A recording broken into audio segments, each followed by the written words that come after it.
Para cuando la mayoría de la gente la notó, el palacio ya había dejado de fingir que no. Esa es la parte deliciosa de esta historia. No que el príncipe Felipe tuviera una amiga cercana. Los hombres reales han tenido amigas cercanas desde que las coronas se hacían de metal martillado y malas decisiones.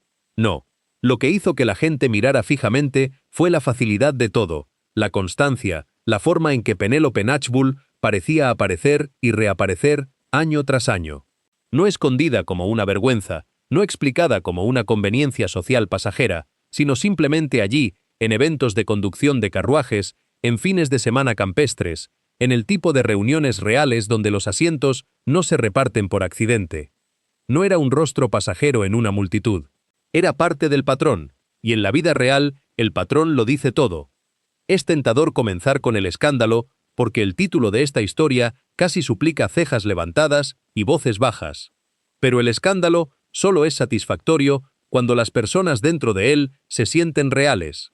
Así que antes de los susurros, antes de que el personal del palacio comenzara a registrar cuán a menudo Felipe y Penny estaban juntos, antes de que el mundo comenzara a hacer lo que el mundo siempre hace cuando ve a un hombre y una mujer disfrutando demasiado el uno del otro, había un príncipe que había pasado toda una vida de pie junto a una corona que nunca iba a ser suya. Y había una mujer que aprendió muy joven que las familias más grandiosas de Gran Bretaña podían verse pulidas en público y aún así sangrar en privado. El príncipe Felipe siempre había sido un ajuste extraño para el papel que terminó desempeñando. No nació en la comodidad de la forma en que a la gente le gusta imaginar que es la realeza. Nació en el rango, sí, pero no en la calma. Su vida temprana fue dislocada, inestable y llena del tipo de caos familiar que deja a una persona con una superficie pulida y una habitación cerrada por dentro. Nació como príncipe Felipe de Grecia y Dinamarca en 1921, en una mesa de comedor en la isla de Corfú, mientras su familia huía del colapso político. Su padre, el príncipe Andrés de Grecia, fue exiliado cuando Felipe era apenas un bebé.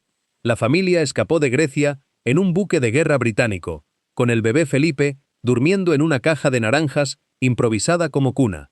Esa imagen, el príncipe infante en una caja de frutas, resume perfectamente la extraña mezcla de rango aristocrático e inestabilidad absoluta que definiría su infancia. Su madre, la princesa Alicia de Battenberg, era una mujer extraordinaria y profundamente problemática. Era sorda de nacimiento, hablaba múltiples idiomas leyendo los labios, y eventualmente sufrió un colapso nervioso que la llevó a ser institucionalizada durante años. Felipe tenía apenas 8 años cuando su madre fue internada en un sanatorio suizo, diagnosticada con esquizofrenia paranoide. Los tratamientos que recibió fueron brutales según los estándares modernos. Confinamiento, sedación y eventualmente una forma temprana de terapia de rayos X dirigida a sus ovarios, basada en la teoría pseudocientífica de que su excitación sexual era la causa de su condición mental. Felipe no volvería a vivir con su madre de manera permanente. Su padre, mientras tanto, se trasladó al sur de Francia con su amante y esencialmente se retiró de las responsabilidades parentales.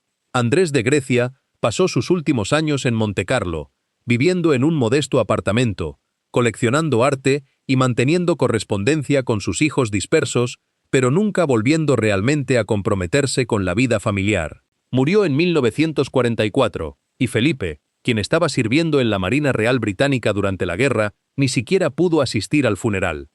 Así que Felipe creció esencialmente como huérfano, aunque técnicamente ambos padres aún vivían. Fue enviado de un pariente a otro, educado en internados, primero en Francia, luego en Alemania, y finalmente en Escocia, en Gordonstown, una escuela conocida por su régimen espartano de duchas frías, carreras matutinas y énfasis en la resistencia física y mental. El fundador de Gordonstown, Kurt Hahn, creía que el carácter se forjaba a través de la adversidad, y Felipe aparentemente prosperó bajo este sistema. Desarrolló la dureza, la autodisciplina y la falta de sentimentalismo que caracterizarían toda su vida adulta. Pero la dispersión de su familia durante estos años fue extraordinaria incluso para los estándares aristocráticos. Sus 4 hermanas mayores se casaron todas con nobles alemanes, y para la época de la Segunda Guerra Mundial, Felipe se encontró en la posición extraordinaria de luchar activamente contra los países donde vivían sus hermanas y cuñados. Durante la guerra, no pudo ver a sus hermanas, no pudo corresponder abiertamente con ellas, y cuando finalmente se casó con la princesa Isabel en 1947, ninguna de sus hermanas fue invitada a la boda debido a las sensibilidades de la posguerra sobre sus conexiones alemanas. Esta debe haber sido una herida profunda, aunque Felipe, fiel a su formación emocional, nunca habló públicamente de ello. Para cuando se casó con Isabel, Felipe había renunciado a sus títulos griegos y daneses, había adoptado el apellido Mountbatten de su tío materno, se había convertido al anglicanismo desde la ortodoxia griega y se había convertido en ciudadano naturalizado británico. En esencia, había tenido que borrar gran parte de su identidad original para volverse aceptable como consorte de la futura reina. Este proceso de autorreinvención, por más necesario que fuera, también debe haber sido profundamente alienante. Cuando Isabel ascendió al trono en 1952, apenas 5 años después de su matrimonio, Felipe descubrió que el papel que había aceptado era aún más limitante de lo que había imaginado. Tuvo que abandonar su prometedora carrera naval que genuinamente amaba. Tuvo que caminar varios pasos detrás de su esposa en eventos públicos. Tuvo que soportar que se le dijera que sus hijos llevarían el apellido Windsor, no Mountbatten, una humillación pública de su paternidad que claramente le dolió profundamente. Cuando finalmente se llegó a un compromiso, sus descendientes llevarían el apellido Mountbatten-Windsor, pero solo aquellos sin títulos reales, lo que significaba que el heredero directo seguiría siendo simplemente Windsor. El papel de consorte, especialmente de un consorte masculino de una reina reinante, no tenía un manual moderno. La última vez que Gran Bretaña había tenido una reina casada en el trono fue la reina Victoria, y el príncipe Alberto había forjado su propio camino en gran medida, pero finalmente murió joven y fue recordado tanto por la profundidad del dolor de Victoria como por sus propios logros. Felipe tendría que inventar su versión del papel desde cero. Llenó sus días con una energía casi maniática. Se involucró profundamente en el Premio Duque de Edimburgo, un programa de logros para jóvenes que se convirtió en uno de sus legados más duraderos. Se dedicó al polo con fervor competitivo hasta que la edad lo obligó a parar. Voló aviones, pilotó helicópteros, navegó yates, jugó carruajes de conducción competitiva cuando se volvió demasiado viejo para el polo, presidió cientos de organizaciones benéficas, dio miles de discursos, viajó incansablemente, renovó y modernizó las propiedades reales con ojo de ingeniero. Pero por debajo de toda esta actividad estaba el hecho fundamental de que nunca sería rey, nunca tendría poder constitucional real y siempre sería definido en relación con la posición de su esposa en lugar de por sus propios méritos. Para un hombre de su temperamento, inteligente, capaz, acostumbrado al mando desde sus días navales, esto debe haber sido una píldora constantemente amarga de tragar. También desarrolló una reputación de comentarios bruscos que rozaban lo ofensivo, el tipo de observaciones que se convirtieron en legendarias tanto por su humor como por su falta de tacto diplomático. A un conductor británico en China le preguntó si había estado allí mucho tiempo, añadiendo que de ser así, se volvería slitty-eyed, de ojos rasgados. Le dijo a un grupo de estudiantes británicos en Papúa Nueva Guinea que se volverían demasiado gordos para volver a casa si se quedaban mucho tiempo. Le preguntó a una mujer aborigen australiana si todavía lanzaban lanzas unos a otros. Estos comentarios, y docenas como ellos, se convirtieron en parte de su personaje público, el duque políticamente incorrecto que decía lo que pensaba sin importarle las consecuencias. Pero este patrón de comentarios también revela algo más profundo. Felipe nunca aprendió, o nunca eligió aprender, la cautela verbal que la diplomacia moderna requiere. Esto podría leerse como arrogancia, o como un hombre de una generación diferente incapaz de adaptarse a las normas cambiantes, pero también podría leerse como un acto de desafío menor, una forma de mantener alguna autenticidad personal en un papel que de otro modo requería la sublimación casi total del yo.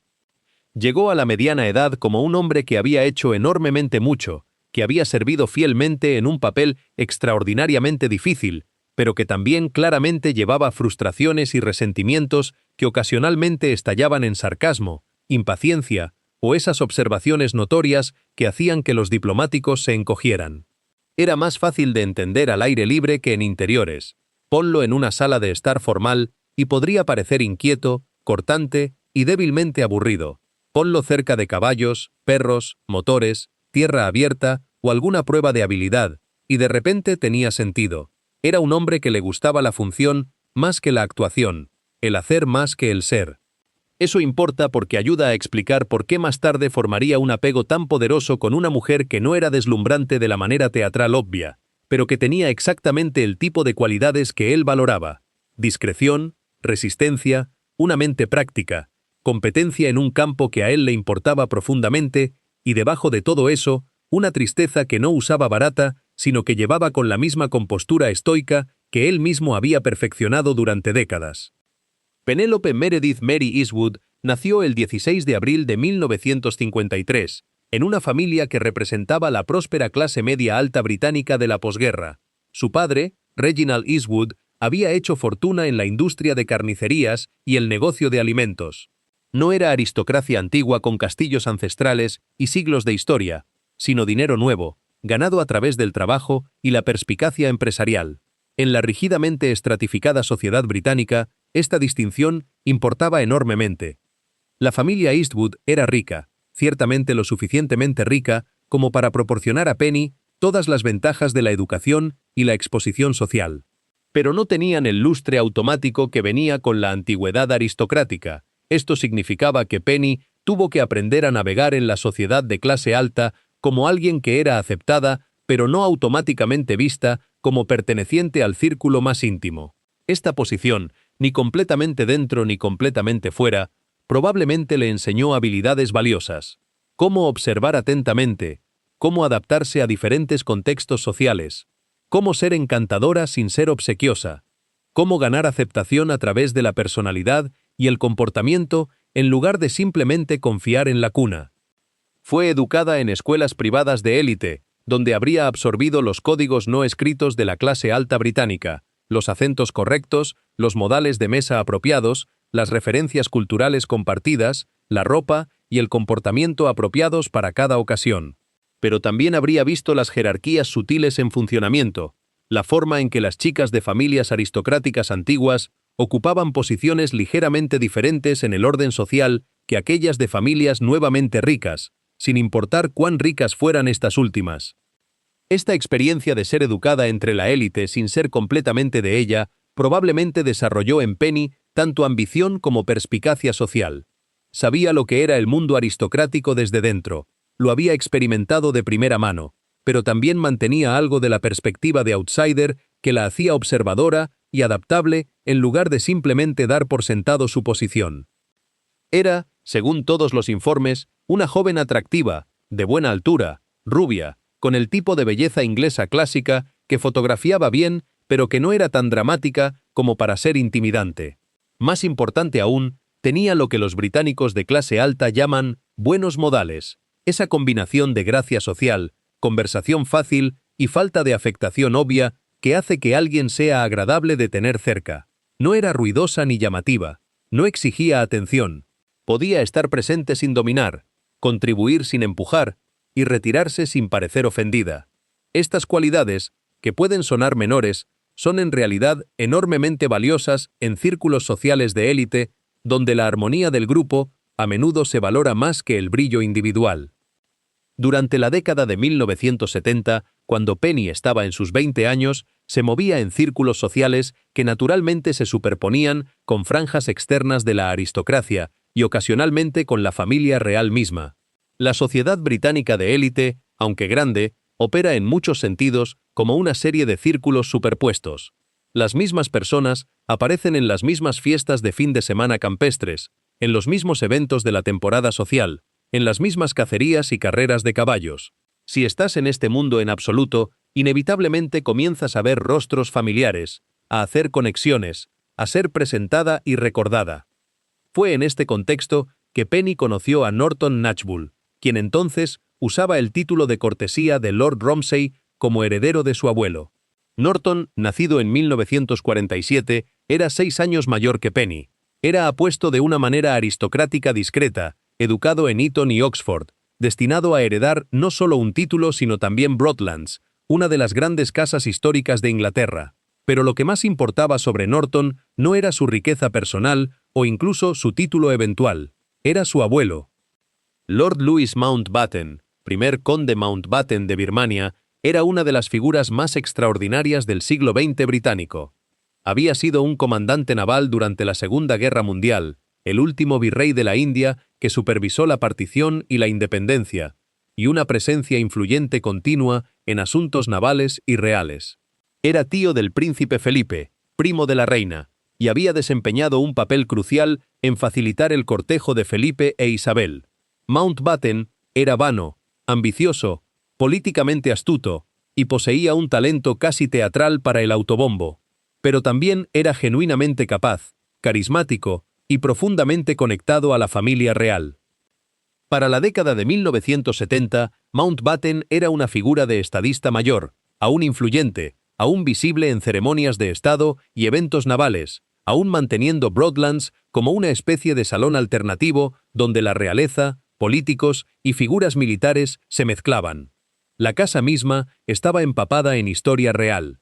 La reina Isabel y el príncipe Felipe habían pasado parte de su luna de miel allí en 1947. El príncipe Carlos era particularmente cercano a su tío abuelo Mountbatten y visitaba Broadlands regularmente, tratándolo casi como un segundo hogar y a Mountbatten como un confidente y figura paterna sustituta. Cuando Penny Eastwood comenzó a salir seriamente con Norton Knatchbull a fines de la década de 1970, no solo estaba entrando en un matrimonio aristocrático ordinario, estaba entrando en órbita directa de la familia real misma. Esto habría sido tanto emocionante como desalentador. Las oportunidades de ascenso social eran obvias, pero también lo eran las expectativas, el escrutinio y los peligros potenciales de navegar un mundo donde cada acción podía ser observada, juzgada y recordada. La pareja se comprometió en 1979, planeando una boda de otoño que debía ser un gran evento social. Penny, ahora en su futuro como Lady Romsey y eventual condesa Mountbatten, habría estado preparándose para asumir un papel significativo en una de las grandes casas de Inglaterra, aprendiendo sus responsabilidades, conociéndose con la familia extensa y preparándose para la vida que vendría. Y luego, el 27 de agosto de 1979, todo cambió en un instante de violencia que sacudió no solo a la familia Knatchbull, sino a toda Gran Bretaña. Lord Mountbatten, entonces de 79 años, estaba de vacaciones en su residencia de verano en Classybone Castle, en Mullaghmore, condado de Sligo, Irlanda. Era un retiro anual que hacía regularmente, un lugar donde podía relajarse lejos del ojo público. La mañana del 27 de agosto salió en su bote de pesca, el Shadow Bee, acompañado por varios miembros de la familia y personal, incluyendo el hermano menor de Norton, Nicholas, de 14 años, y la abuela materna de los niños, Lady Brabourne, de 83 años. El IRA provisional había plantado una bomba de 50 libras en el bote durante la noche. Fue detonada por control remoto desde la costa una vez que el bote estaba en el agua. La explosión destruyó el Shadow Bee instantáneamente. Mountbatten murió en la explosión, al igual que Nicholas Knatchbull y un muchacho local de 15 años llamado Paul Maxwell que trabajaba como mano de cubierta del bote. Lady Brabourne murió por sus heridas al día siguiente. Norton Knatchbull sobrevivió, pero resultó gravemente herido, al igual que sus padres. El asesinato de Mountbatten fue una de las operaciones más espectaculares del IRA, diseñada para golpear el corazón mismo del establecimiento británico. Logró ese objetivo. La conmoción en Gran Bretaña fue profunda. Mountbatten era una figura casi intocable, un héroe de guerra, un estadista anciano, conectado a la propia reina, que pudiera ser asesinado de manera tan brutal, junto con un niño de 14 años y otros inocentes, trajo a casa la realidad del conflicto de Irlanda del Norte de una manera que ninguna cantidad de violencia abstracta en Belfast o Derry jamás había hecho para muchos británicos. Para la familia Knatchbull, el trauma fue incomprensible. En un solo día violento, habían perdido al patriarca familiar, al hermano menor, a la abuela y a la inocencia de sentirse seguros en su propio mundo privilegiado. Norton, que ahora de repente era Lord Romsey y heredaría el título de conde directamente de su abuelo muerto, en lugar de a través de su padre, pasó semanas en recuperación tanto de heridas físicas como del shock psicológico. y Penny, que debía casarse con Norton en 2 meses, tuvo que navegar esta catástrofe como casi familiar. La boda, programada para octubre de 1979, se pospuso inicialmente, pero luego se adelantó y se celebró en una ceremonia pequeña y privada apenas 2 meses después del asesinato. Todos los relatos describen la boda como sumida en dolor, más un acto de desafío y continuidad que de celebración. La familia había sido devastada, pero se negaba a permitir que el terror dictara completamente sus vidas. Así comenzó el matrimonio de Penny, no con champaña y baile, sino con funerales y trauma compartido. Este comienzo daría forma a todo lo que vino después. Había entrado en la familia Knatchbull Mountbatten en su momento más oscuro. Había visto de primera mano que el privilegio y la conexión real no ofrecían protección contra la tragedia violenta. Había presenciado cómo su futuro esposo y su familia procesaban el trauma, con la compostura estoica característica de la clase alta británica, pero también con un dolor que era palpable incluso cuando no se expresaba. Este bautismo de fuego en la vida aristocrática habría sido profundamente formativo. Le enseñó que el privilegio viene con vulnerabilidades únicas. Le enseñó que la compostura bajo presión no era opcional sino esperada. Y le enseñó que en este mundo uno soportaba catástrofes con dignidad porque la alternativa, el colapso emocional público, era simplemente inconcebible. También significaba que cuando conociera al príncipe Felipe de manera más sustancial en años posteriores, ya compartirían una experiencia fundacional. Ambos habían sido marcados por la muerte violenta de Lord Mountbatten, quien era tío de Felipe y había sido abuelo de Norton. Esta experiencia compartida de pérdida proporcionaría un terreno común que iba más allá de las diferencias de edad, posición o cualquier otra cosa. Después de la boda, Penny se instaló en la vida como Lady Romsey, viviendo en Broadlands mientras los padres de Norton, Lord y Lady Brabourne, aún estaban vivos y eran los principales ocupantes. Broadlands es una casa paladiana espectacular en Hampshire, ubicada en 5.000 acres de parque y tierras agrícolas. La casa data del siglo XVI, aunque fue ampliamente renovada en el siglo XVIII. Sus interiores son grandiosos sin ser opresivos, llenos de historia real y familiar. Para Penny, administrar y eventualmente ayudar a administrar una casa de este tipo habría sido una educación en sí misma. Las grandes casas inglesas no son simplemente hogares grandes. Son empresas complejas que requieren personal extenso, mantenimiento constante, planificación financiera cuidadosa y una comprensión de cómo equilibrar la preservación histórica con la vida moderna práctica. Las esposas de herederos aristócratas tradicionalmente asumían muchas de estas responsabilidades de gestión, convirtiéndose en efecto en directoras de operaciones de empresas multimillonarias que resultaban ser casas históricas. Penny parece haber asumido estas responsabilidades con competencia. No hay registros de que se quejara de las cargas o encontrara la vida insuficientemente emocionante. Por el contrario, se instaló en los ritmos de la vida de casa de campo, la temporada social de Londres durante parte del año, pero muchos meses pasados en Hampshire, gestionando la propiedad, entreteniendo a invitados, participando en actividades locales. También comenzó a tener hijos relativamente rápidamente. Su primera hija, Lady Alexandra, nació en 1982. Su primera hija, Lady Leonora, nació en 1986. Su hijo Nicholas nació en 1981. La familia joven parecía próspera, una imagen de continuidad aristocrática. El heredero, su atractiva esposa, sus hermosos hijos, todos enmarcados contra el telón de fondo de una de las grandes casas de Inglaterra. Pero las apariencias, como siempre, contaban solo parte de la historia. Los matrimonios aristocráticos de este periodo existían bajo presiones particulares.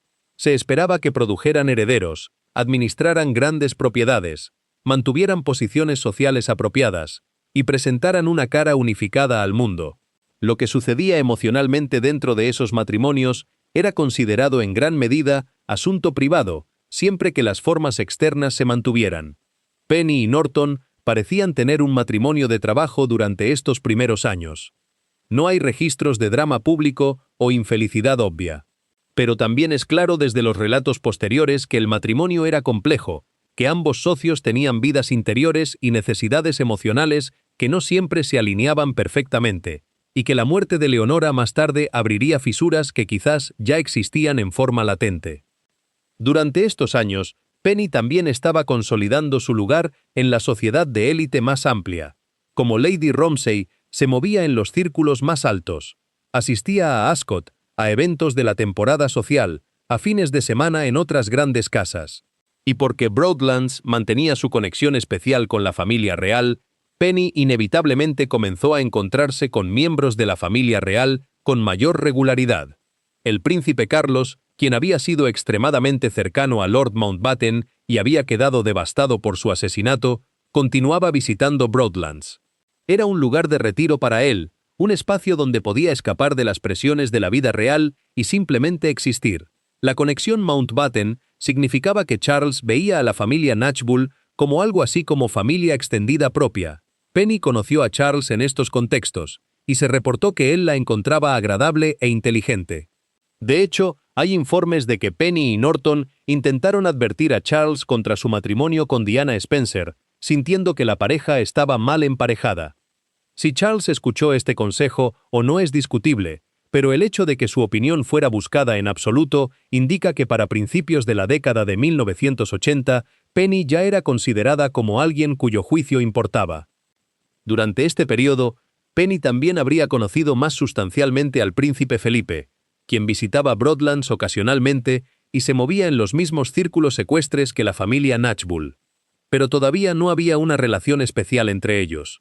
Penny era simplemente otra joven aristócrata en la extensa red social que rodeaba a la familia real, notable quizás por su matrimonio con el heredero de Mountbatten, pero no particularmente distinguida de docenas de otras mujeres similares.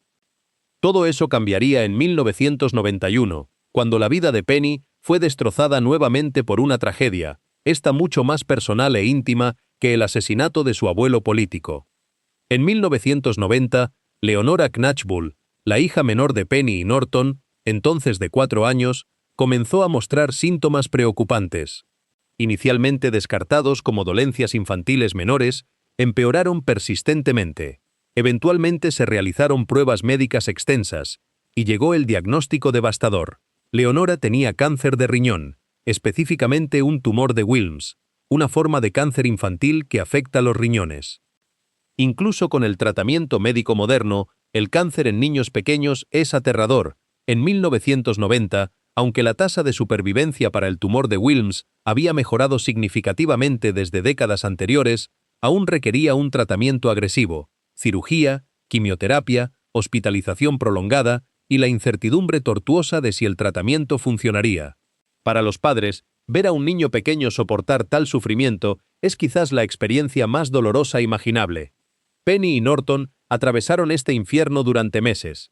Leonora fue sometida a cirugía, soportó rondas de quimioterapia que la dejaron nauseabunda y débil, y pasó largos períodos en el hospital.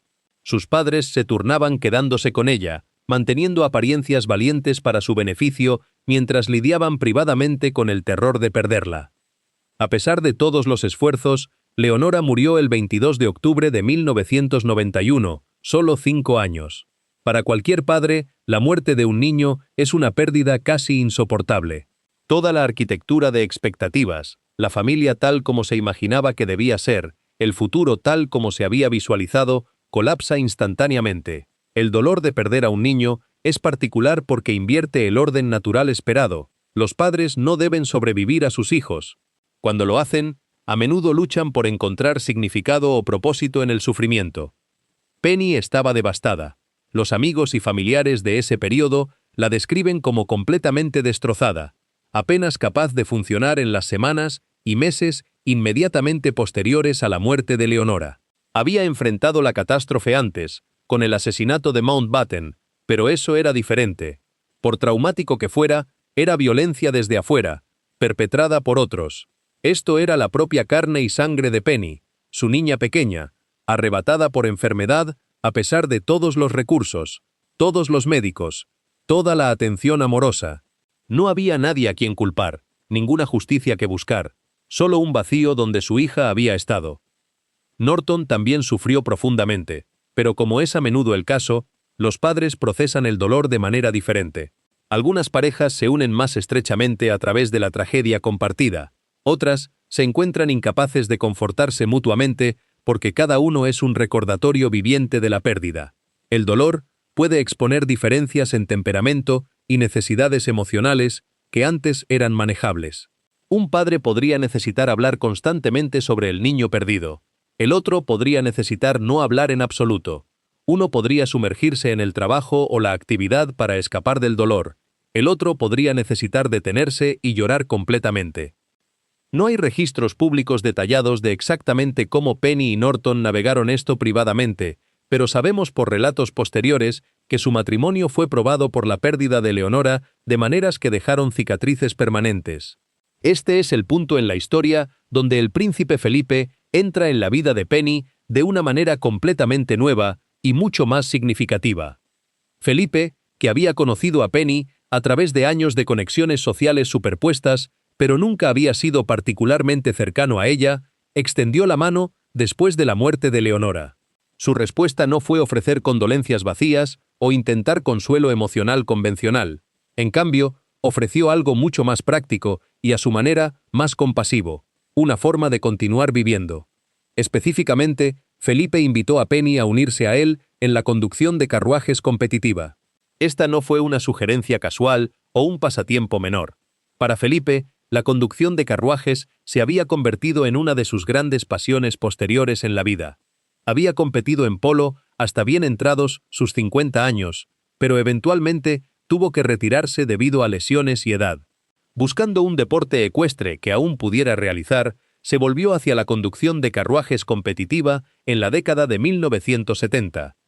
La conducción de carruajes, oficialmente conocida como driving, es un deporte serio que implica conducir un carro tirado por caballos a través de varios obstáculos y desafíos. Hay 3 fases principales: doma, maratón, que incluye navegar obstáculos a velocidad, y conducción de conos, precisión a través de un curso de conos establecidos. Requiere habilidad técnica considerable, conocimiento profundo de los caballos, nervios de acero y condición física y coordinación. No es un gentil paseo dominical en carro, es competitivo, desafiante y ocasionalmente peligroso. Felipe atacó el deporte con su intensidad característica, estudió técnica obsesivamente, consultó con expertos, diseñó y modificó equipos, y compitió a nivel internacional. Escribió un libro sobre el tema Competition Carriage Driving, que se convirtió en un texto de referencia. Para la década de 1990, aunque ya en sus 70 años, aún competía y era ampliamente respetado en el circuito de conducción de carruajes. Al invitar a Penny a este mundo, Felipe le estaba ofreciendo varias cosas simultáneamente. Primero, un propósito. El dolor puede paralizar a las personas, dejándolas incapaces de ver más allá del presente doloroso. Una actividad que requiere aprendizaje, práctica y atención puede proporcionar estructura y propósito cuando todo lo demás se siente sin sentido. Segundo, una distracción genuina. La conducción de carruajes competitiva no es algo que puedas hacer en piloto automático. Requiere concentración total. Cuando estás manejando 4 caballos a través de un curso de obstáculos a velocidad, no puedes estar simultáneamente perdida en el dolor. La actividad demanda presencia completa. Tercero, logro. El dolor puede hacer que las personas se sientan impotentes, a merced de fuerzas que no pueden controlar. Aprender una nueva habilidad, mejorar en ella, eventualmente competir y tener éxito, puede restaurar un sentido de agencia y competencia. Cuarto, y quizás más importante, compañía sin lástima. Felipe no era el tipo de persona que se sentaría con Penny y lloraría con ella, hablando interminablemente sobre sus sentimientos. Eso no era su estilo. Pero le ofreció su tiempo, su experiencia, su paciencia como instructor y su presencia como alguien que había conocido la pérdida él mismo y la había enfrentado no con lágrimas, sino con acción continua. La propia vida de Felipe había estado marcada por separación y pérdida. Su madre había sido arrancada de él en la infancia. Su padre lo había abandonado emocionalmente. Su familia se había dispersado por Europa. Sus hermanas habían estado efectivamente prohibidas de su boda. Su carrera naval había terminado antes de lo que deseaba. Su papel como consorte le había negado el poder y el reconocimiento que su capacidad podría haber ganado en casi cualquier otro contexto. Había aprendido a sobrevivir a la decepción y la pérdida no al procesarlas emocionalmente, sino al dirigir su energía hacia lo que aún podía controlar y lograr. Este enfoque podría sonar emocionalmente cerrado o evasivo para las sensibilidades terapéuticas modernas. Pero para algunas personas, en algunos contextos, funciona. Y para Penny, quien provenía de un fondo de clase alta británica, donde el estoicismo y la compostura se valoraban más que la expresión emocional, el enfoque de Felipe puede haber sido exactamente lo que necesitaba. Ella aceptó su invitación. Comenzó a aprender conducción de carruajes, primero los conceptos básicos, luego gradualmente habilidades más avanzadas. Felipe era, según todos los informes, un instructor exigente. No se ablandaba en sus estándares porque ella estuviera de luto. De hecho, eso puede haber sido precisamente el punto. La trataba como una estudiante seria, no como una figura trágica que necesitaba ser manejada con delicadeza. Este enfoque tuvo varios efectos. Le dio a Penny algo en lo que enfocarse fuera de su dolor. Le proporcionó horas regulares pasadas en actividad física, que es conocida por ayudar con la depresión y el trauma. Le dio un sentido de progresión y logro a medida que sus habilidades mejoraban, y, crucialmente, le dio tiempo regular con Felipe, tiempo en el que se enfocaban en la tarea en cuestión en lugar de en su pérdida. Los dos pasaron horas juntos, primero en sesiones de entrenamiento, luego eventualmente en competiciones. Penny demostró tener un talento genuino para el deporte. No era solo una alumna cortés jugando con el pasatiempo de un príncipe. Se volvió competente, luego habilidosa, luego finalmente competitiva a nivel nacional. Esto era importante, porque significaba que su participación continuada no era caridad de parte de Felipe. Ella había ganado su lugar en el deporte a través del mérito. Los observadores del circuito de conducción de carruajes notaron la creciente asociación entre Felipe y Penny. En competiciones, a menudo se les veía en conversación intensa, analizando cursos, discutiendo estrategia, evaluando el rendimiento de los caballos. Había una facilidad obvia entre ellos, el tipo de comunicación sin esfuerzo que viene de pasar mucho tiempo trabajando juntos hacia objetivos compartidos. Para 1995, solo 4 años después de la muerte de Leonora, Penny estaba compitiendo a nivel nacional y ganando. Había participado en competiciones en el Royal Windsor Horse Show, uno de los eventos ecuestres más prestigiosos asociados con la familia real. Esto era notable. Había tomado el regalo de Felipe, su oferta de enseñarle este deporte, y lo había convertido en algo significativo en su propia vida. Pero la conducción de carruajes era solo el contexto visible. Lo que estaba sucediendo debajo era el desarrollo de una amistad profunda basada en el respeto mutuo, interés compartido, temperamentos compatibles y un entendimiento tácito del dolor del otro. Felipe nunca había tenido que llorar la muerte de un niño, pero conocía la pérdida. Conocía cómo se sentía cuando la vida arrancaba cosas de ti sin tu permiso, y sabía cómo continuar de todos modos. Para Penny, Felipe representaba varias cosas simultáneamente. Era un mentor en un deporte que le importaba genuinamente. Era una conexión con un mundo más amplio fuera de su dolor privado. Era alguien que la tomaba en serio como persona capaz, en lugar de verla principalmente como una madre afligida. Y era, gradualmente, convirtiéndose en un amigo cercano. Para Felipe, Penny ofrecía algo que puede haber sido igualmente valioso. Ella era inteligente, capaz, y compartía su pasión por la conducción de carruajes. Pero también era considerablemente más joven, por más de 30 años, lo que significaba que ella podría eventualmente continuar compitiendo y participando en el deporte mucho después de que él ya no pudiera. Enseñarle era una forma de continuidad, de pasar algo que amaba a la siguiente generación. Ella también era excelente compañía. No era obsequiosa o deferente de la manera que Felipe a menudo encontraba en las personas que lo rodeaban debido a su posición. Podía bromear con él, estar en desacuerdo con él sobre técnica, tener conversaciones reales en lugar de intercambios deferentes de un solo lado. Esto era refrescante para un hombre que pasaba gran parte de su vida rodeado de personas que modificaban su comportamiento en su presencia. Y, crucialmente, Penny era discreta. No corría a la prensa con historias sobre su amistad con el príncipe Felipe, no alardeaba sobre su acceso o intentaba convertirlo en moneda social. Entendía implícitamente que mantener la confianza real requería silencio absoluto sobre cualquier cosa privada. Esta discreción era esencial para que la amistad continuara y profundizara. Para mediados de la década de 1990, entonces, se había establecido un patrón. Penny y Felipe pasaban tiempo significativo juntos, principalmente, pero no exclusivamente centrado en la conducción de carruajes. Ella lo visitaba en varias residencias reales. Ella era invitada a eventos donde él estaría. Ellos viajaban a competiciones juntos, y los observadores comenzaban a notar que esto no era una asociación temporal, sino algo que se estaba volviendo una característica permanente de ambas vidas. El palacio notó, la familia notó, y crucialmente, la reina notó. Pero por razones que exploraremos más adelante, se tomó la decisión, implícita si no explícita, de permitir que esta amistad continuara sin interferencia. Esa decisión daría forma a las próximas 2 décadas de la vida de ambos, y crearía una de las relaciones más discutidas, especuladas e íntimas de la historia real moderna. A medida que la década de 1990 avanzaba, la presencia de Penny en la vida de Felipe dejó de ser una novedad o una curiosidad temporal y se convirtió en una característica establecida del paisaje real. Esto no sucedió de la noche a la mañana ni a través de algún anuncio dramático. En cambio, fue el tipo de cambio que ocurre a través de la acumulación gradual. Una invitación aquí, un fin de semana allá, una competición compartida, otra cena, hasta que de repente, todos los que prestaban atención se dieron cuenta de que Penny Knatchbull se había vuelto una de las constantes en el mundo privado de Felipe.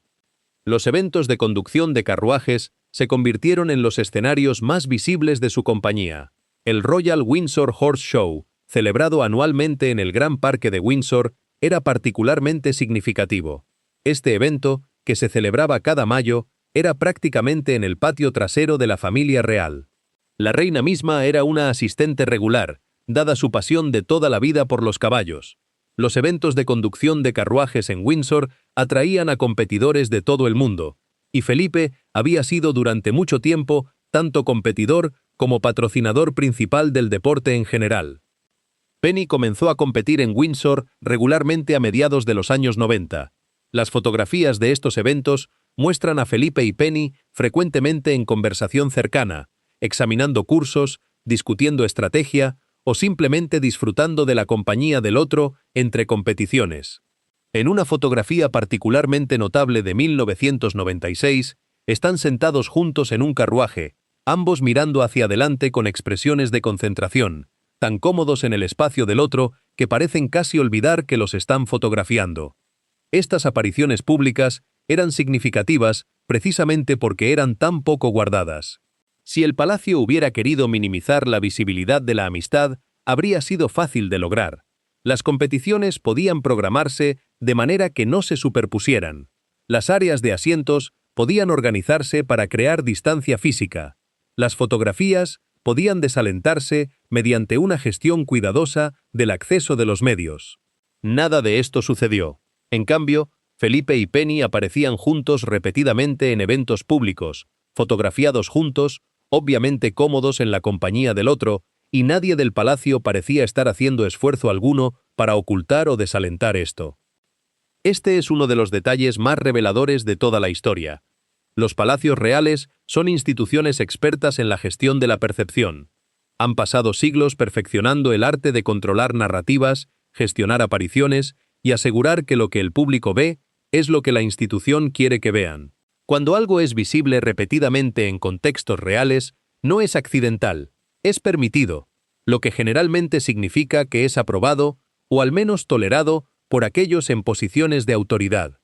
La conducción de carruajes también proporcionaba lo que los aristócratas británicos llaman cobertura plausible. Mientras la amistad pudiera enmarcarse principalmente como compartir un interés deportivo, podía evitar ser demasiado directamente cuestionada. Esto no era Felipe pasando tiempo a solas con una mujer más joven sin razón obvia. Era Felipe, un destacado competidor y promotor de la conducción de carruajes, pasando tiempo con Penny, una competidora acompañada y seria en el mismo deporte. El hecho de que ambos disfrutaran genuinamente del deporte y lo tomaran en serio hacía que esta cobertura fuera sólida. Pero cualquiera que prestara atención podía ver que la relación se extendía más allá del campo de competición. Penny comenzó a aparecer en eventos sociales privados, en propiedades reales, donde los asistentes eran estrictamente por invitación personal en lugar de obligación oficial. Sandringham, el retiro privado de la familia real en Norfolk, era particularmente significativo. Los fines de semana en Sandringham eran tiempo genuinamente privado, no tiempo de trabajo oficial. Los invitados eran personas que la familia realmente quería tener cerca, no obligaciones diplomáticas o sociales. Penny se convirtió en una invitada regular en Sandringham, particularmente durante los fines de semana, cuando no había grandes reuniones familiares, sino solo grupos más pequeños de amigos cercanos y familia. Esto era extraordinario. Sandringham era donde Felipe podía ser más él mismo, donde podía escapar de las formalidades de la vida de la corte y simplemente existir más casualmente. Que Penny fuera bienvenida repetidamente en ese espacio privado demostraba cuán profundamente se había integrado en su vida personal. El personal de las diversas residencias reales comenzó a notar patrones. Cuando llegaban listas de invitados para fines de semana privados, el nombre de Penny aparecía con suficiente regularidad como para convertirse en esperado. Cuando se hacían arreglos de asientos para cenas, su lugar a menudo estaba cerca de Felipe. Cuando se organizaban actividades, se consultaban sus preferencias junto con las de la familia inmediata. Estos pequeños detalles procedimentales, invisibles para los forasteros, pero perfectamente obvios para cualquiera que trabajara dentro del sistema, comunicaban claramente su estado. No era una invitada ocasional, sino una presencia habitual. El lenguaje que el personal usaba entre sí sobre Penny también evolucionó. Inicialmente podría haber sido «Lady Romsey está llegando para el fin de semana». Con el tiempo se convirtió en algo más como «Penny vendrá, así que asegúrate de que su habitación habitual esté preparada». Ese cambio de lenguaje formal a informal, de título a nombre de pila, de arreglos específicos a arreglos habituales, marcó su transición de forastera a insider. Los chistes circulaban entre ciertos miembros del personal, el tipo de humor seco y observador que los sirvientes han empleado durante siglos para comentar sobre sus empleadores sin decir nada directamente insubordinado. ¿Viene Penny este fin de semana?, podría preguntarse con un tono particular que comunicaba volúmenes sin afirmar realmente nada. «Oh, Su Alteza Real estará de mejor humor entonces», podría venir la respuesta, también con ese tono de conocimiento sin acusación. Este tipo de intercambio es significativo porque revela una verdad que a menudo se pierde en las discusiones públicas sobre relaciones reales. Los sirvientes siempre saben. No importa cuán discreta intente ser una familia, las personas que administran sus hogares, preparan sus comidas, lavan su ropa y observan sus rutinas diarias, inevitablemente se vuelven conscientes de los patrones emocionales y relacionales. Y en este caso, lo que el personal observaba era que el príncipe Felipe era perceptiblemente más feliz, más relajado y más fácil de manejar cuando Penny estaba presente. Esto no era una cuestión menor. Felipe tenía reputación de ser exigente, impaciente y ocasionalmente difícil de complacer. Podía ser mordazmente crítico sobre incompetencia o descuido. Podía ser brusco hasta el punto de la grosería cuando estaba frustrado. El personal que lo atendía había aprendido a leer sus estados de ánimo y ajustar su enfoque en consecuencia. Así que cuando notaban que su temperamento mejoraba consistentemente en presencia de alguien en particular, prestaban atención. Penny tenía un efecto calmante en él. En su compañía, era más probable que riera, menos probable que se quejara, más dispuesto a participar en actividades sociales que de otro modo podría haber encontrado tediosas. Esto era valioso no solo para él personalmente, sino para todos los que lo rodeaban. Un Felipe más feliz hacía que todo funcionara más suavemente, desde arreglos domésticos hasta eventos familiares. La propia familia real estaba notando estos mismos patrones. Los hijos adultos de Felipe y la reina, ahora todos en sus 30 y 40 años durante este periodo, eran perfectamente capaces de observar que su padre había desarrollado una amistad cercana con una mujer fuera de la familia inmediata. Sus reacciones a esto variaban según el temperamento individual y las perspectivas sobre el matrimonio y la fidelidad. El príncipe Carlos, el mayor, tenía sus propias complicaciones maritales de las que preocuparse. Su matrimonio con Diana se había desintegrado espectacularmente en público a principios de los años 90, culminando en la separación oficial en 1992 y finalmente en el divorcio en 1996. Carlos mismo tenía una relación de larga data con Camilla Parker Bowles, que había sido central en el colapso de su matrimonio con Diana. Dado sus propias circunstancias, Carlos difícilmente estaba en posición de juzgar a su padre por tener una amiga cercana. De hecho, algunos informes sugieren que Carlos tenía opiniones bastante progresistas sobre permitir que las personas en matrimonios de larga data tuvieran amistades significativas fuera del matrimonio, quizás porque tal flexibilidad se alineaba con sus propias necesidades. Carlos también había conocido a Penny durante años a través de la conexión Mountbatten. Cuando Lord Mountbatten estaba vivo, Carlos lo había considerado casi como un segundo padre, alguien a quien podía confiar de maneras que luchaba por hacer con su propio padre. Después del asesinato de Mountbatten, Carlos mantuvo conexiones con la familia más amplia de Mountbatten, incluyendo a los Knatchbulls. Consideraba a Broadlands como una especie de hogar espiritual. En este contexto, Carlos probablemente veía a Penny no como una extraña misteriosa, sino como parte del mismo mundo familiar extendido que había sido importante para él durante décadas.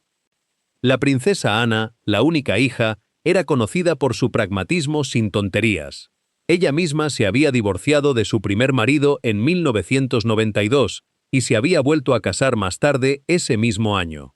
Entendía por experiencia personal que los matrimonios podían ser complicados, que la gente cambiaba, que las necesidades evolucionaban. Ana también compartía el amor de su padre por las actividades ecuestres y los deportes competitivos. Habría entendido perfectamente por qué alguien que compartía esos intereses sería buena compañía para Felipe. Es probable que su actitud fuera esencialmente: si esto hace feliz a papá y no está causando escándalos públicos, ¿por qué debería importarme? Los príncipes Andrés y Eduardo, los dos hijos menores, eran más difíciles de leer en este tema porque eran más privados sobre sus opiniones sobre asuntos familiares internos. Andrés mismo se había divorciado de Sarah Ferguson en 1996 después de años de escándalo de tabloides. Eduardo, el más joven, se casaría en 1999. Ninguno parece haber hecho ninguna objeción pública o privada registrada a la amistad de su padre con Penny. La ausencia de objeción familiar es en sí misma significativa. Las familias reales, como todas las familias, tienen miembros que se preocupan por las apariencias, que se preocupan por el escándalo potencial, que podrían sentirse incómodos con arreglos que desafían las normas convencionales.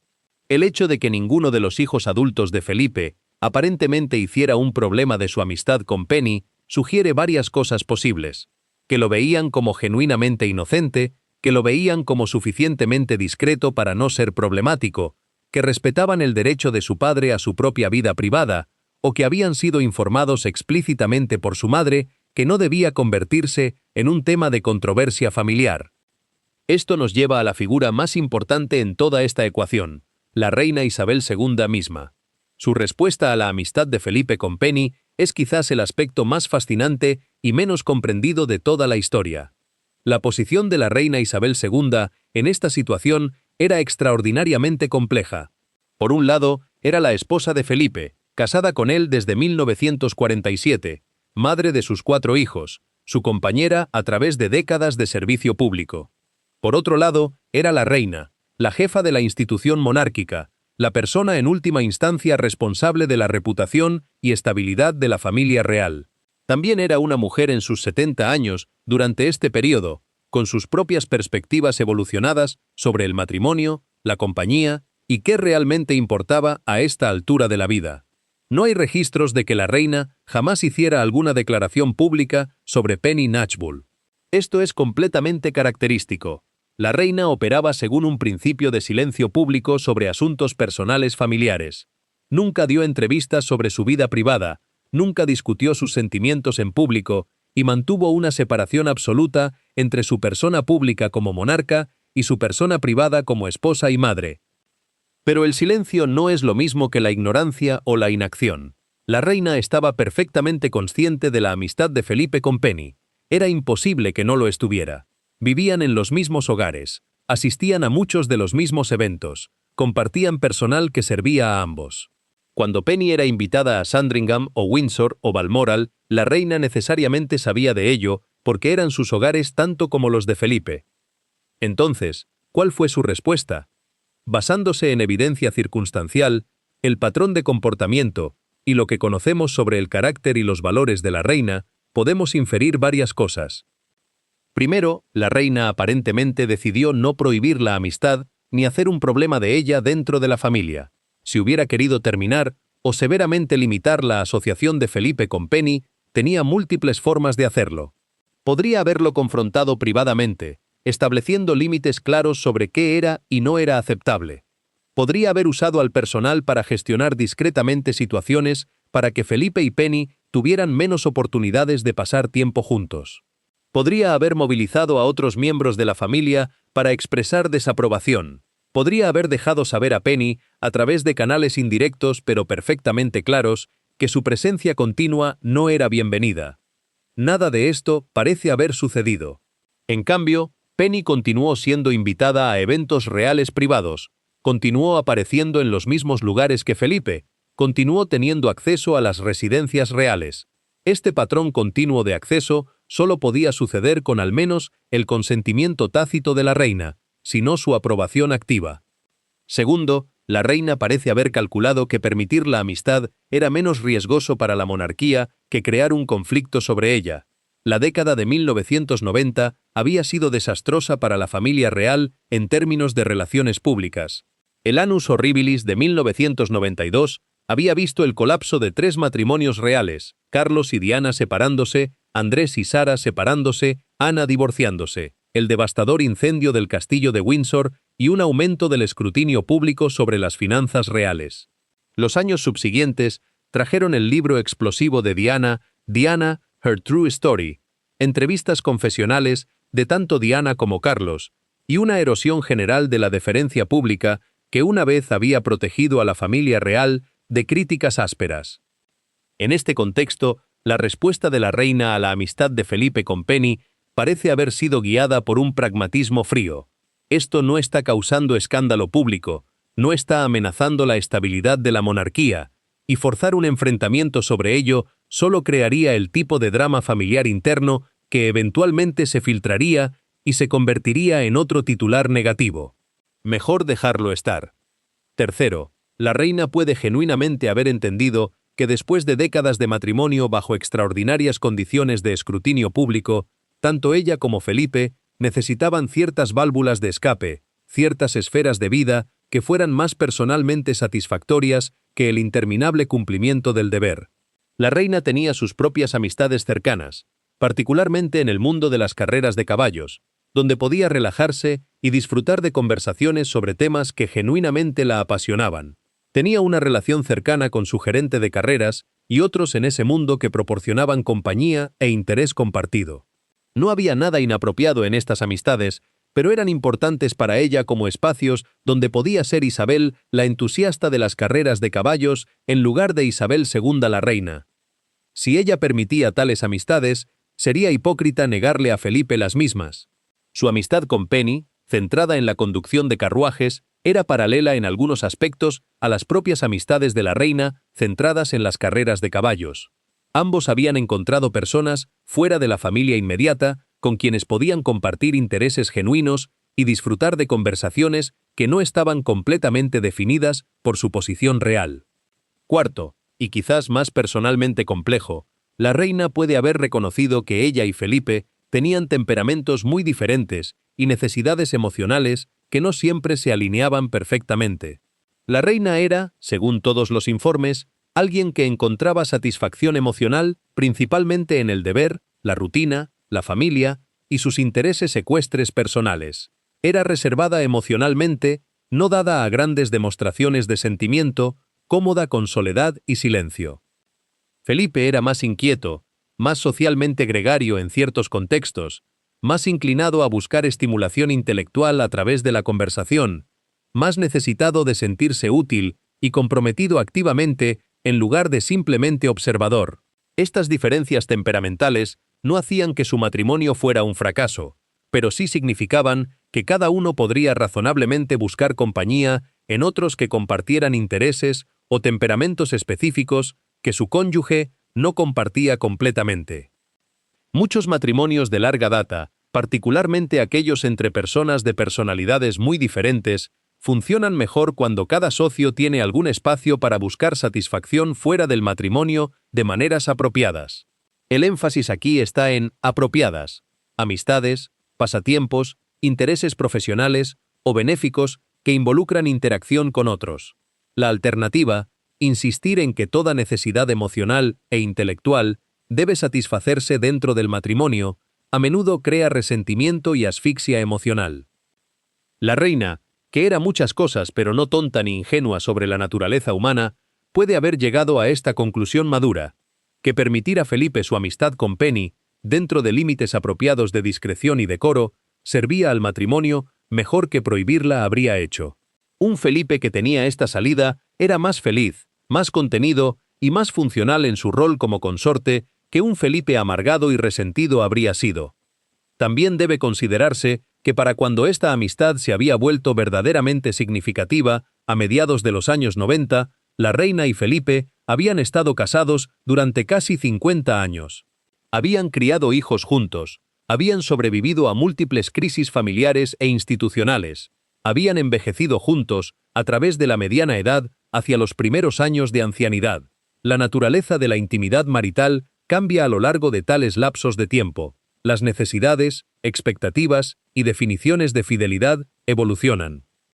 Para algunas parejas, particularmente aquellas en sus 70 años que han estado juntas durante 5 décadas, la fidelidad estricta definida como exclusividad emocional total puede parecer menos importante que la lealtad, la compañía continua, el respeto mutuo y el compromiso compartido con responsabilidades familiares. Esto no es cinismo, es madurez, es reconocer que las personas son complejas, que las necesidades cambian y que la rigidez puede ser más destructiva que la flexibilidad. La reina también puede haber calculado que la amistad de Felipe con Penny era, irónicamente, más segura que muchas alternativas podrían haber sido. Penny era de clase apropiada, estaba casada ella misma, profundamente conectada a la familia Mountbatten, que a su vez estaba profundamente conectada a la familia real. No era una actriz buscando fama, no era una periodista buscando una historia, no era una forastera que pudiera representar un riesgo de seguridad o reputacional.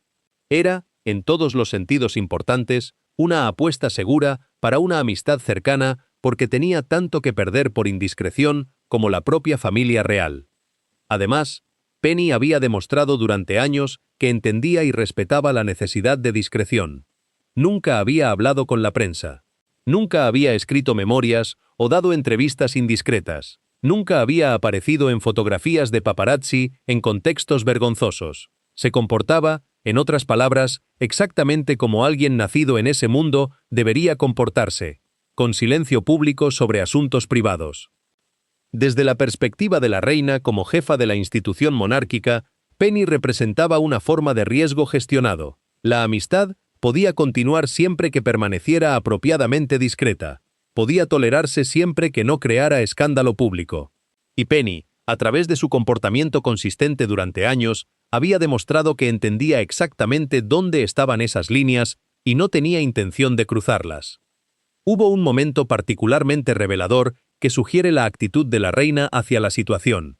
En el año 2000, durante las celebraciones del milenio y el 100º cumpleaños de la reina madre, la madre de la reina Isabel II, se celebraron numerosos eventos reales. Las listas de invitados para estos eventos se escrutaron cuidadosamente porque el espacio era limitado y cada invitación conllevaba significado. Penny Knatchbull fue invitada a varios de estos eventos, sentada en posiciones que indicaban estado familiar casi interno en lugar de meramente ser una amiga periférica. Estas decisiones sobre listas de invitados no se tomaban por personal de nivel inferior. Para eventos de este significado, la reina misma habría revisado y aprobado las listas. El hecho de que el nombre de Penny apareciera repetidamente y que estuviera sentada en ubicaciones que indicaban favor, comunicaba inequívocamente que tenía la aprobación de la reina para su presencia continua en la vida real. Esto no significa necesariamente que la reina estuviera feliz con la situación en un sentido emocional personal. Puede muy bien haber tenido sentimientos complicados sobre cuánto tiempo pasaba su marido con otra mujer, sobre la facilidad obvia entre ellos, sobre el hecho de que él claramente disfrutaba de la compañía de Penny de maneras que eran diferentes de cómo experimentaba el tiempo con su propia esposa. Estos sentimientos habrían sido enteramente humanos y comprensibles. Pero la reina había pasado toda su vida adulta priorizando el deber institucional sobre la satisfacción emocional personal. Había ascendido al trono a los 25 años, y desde entonces había subordinado casi todos los aspectos de su vida personal a las demandas de su rol. Había aprendido a compartimentar sentimientos, a mantener la compostura pública independientemente de las turbulencias privadas, a tomar decisiones basadas en qué servía mejor a la institución en lugar de qué se sentía mejor personalmente. Aplicar ese mismo marco a la situación con Penny habría llevado a una conclusión clara. Permitir la amistad con parámetros apropiados servía a la estabilidad de la monarquía mejor que prohibirla y crear conflicto interno. Así que eso es lo que hizo, independientemente de lo que pudiera haber sentido personalmente al respecto. También vale la pena considerar que la reina y Felipe, para todos sus años juntos, nunca habían tenido lo que los románticos modernos podrían reconocer como un matrimonio de mejores amigos. Tenían un profundo respeto mutuo, una lealtad probada, hijos e historia compartida, pero eran personas fundamentalmente diferentes que experimentaban el mundo de maneras muy diferentes. La reina encontraba satisfacción en la rutina, la tradición y el deber cumplido calladamente. Felipe encontraba satisfacción en el desafío, la innovación y el logro visible. La reina era introvertida por naturaleza, contenida, cómoda con largos periodos de soledad contemplativa. Felipe era extravertido, enérgico, necesitaba estimulación e interacción. La reina evitaba el conflicto y la confrontación, prefiriendo la gestión tranquila de problemas detrás de escena. Felipe era más directo, más dispuesto a expresar frustración o desacuerdo. Estas diferencias significaban que, incluso en el mejor de los casos, probablemente no satisfacían todas las necesidades emocionales e intelectuales del otro. Esto no es un fracaso, es simplemente realidad. Muy pocas personas, si es que alguna, pueden ser absolutamente todo para su pareja. La pregunta es, ¿cómo las parejas manejan esta realidad inevitable? Algunas se vuelven resentidas de las limitaciones del otro. Otras encuentran acuerdos, maneras de permitir que cada socio encuentre satisfacción suplementaria apropiadamente fuera del matrimonio mientras mantienen la lealtad central y el compromiso.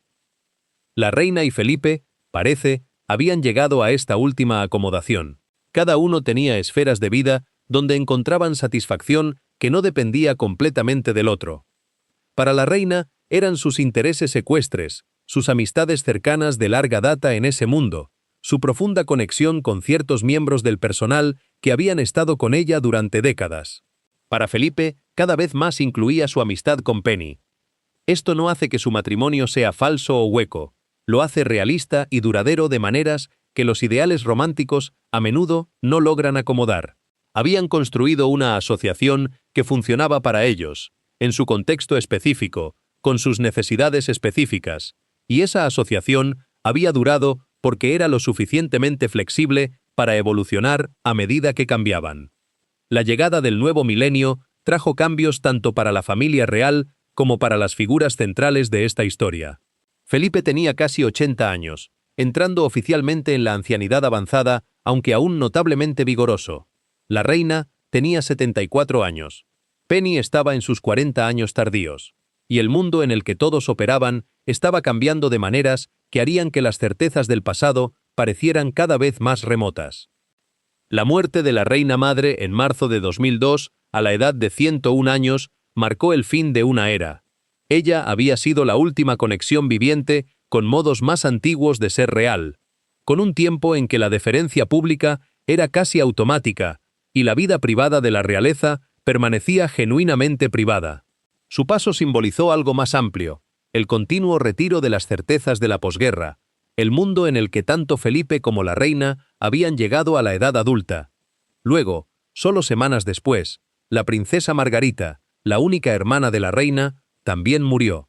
Estas pérdidas gemelas en rápida sucesión fueron profundamente sentidas por la reina, que había perdido tanto a su madre como a su hermana en el espacio de unas pocas semanas. El dolor a esa edad, después de una vida tan larga compartida con estas figuras, tiene una cualidad particular. Es el dolor de ser la última que queda, de sobrevivir a tu propia generación, de mirar hacia atrás a través de un paisaje lleno de muertos. Felipe, también, estaba sintiendo el paso del tiempo con más agudeza.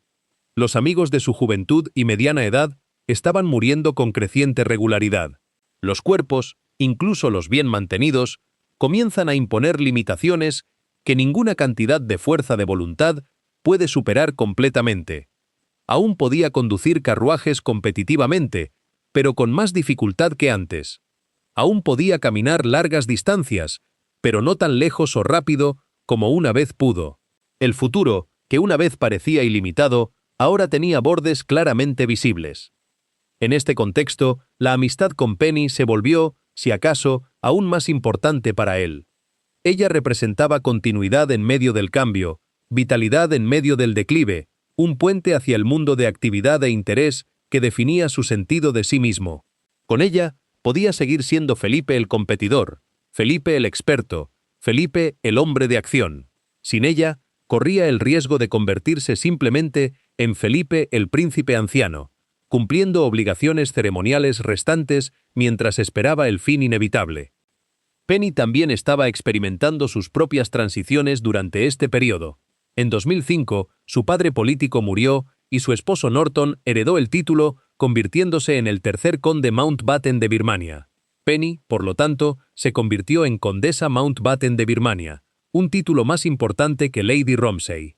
También asumió más responsabilidad por Broadlands y las extensas actividades benéficas asociadas con el nombre Mountbatten. Este aumento de estatus en realidad facilitó su continuada cercanía con Felipe. Como condesa Mountbatten, era aún más claramente parte del círculo real extendido. El nombre Mountbatten tenía tales conexiones profundas con la familia real que su estatus titular reforzaba su posición como insider en lugar de outsider. Durante estos años, los observadores continuaron notando su presencia regular en eventos reales. En 2007, ambos asistieron a eventos en el castillo de Windsor, marcando el 60º aniversario de boda de la reina y Felipe.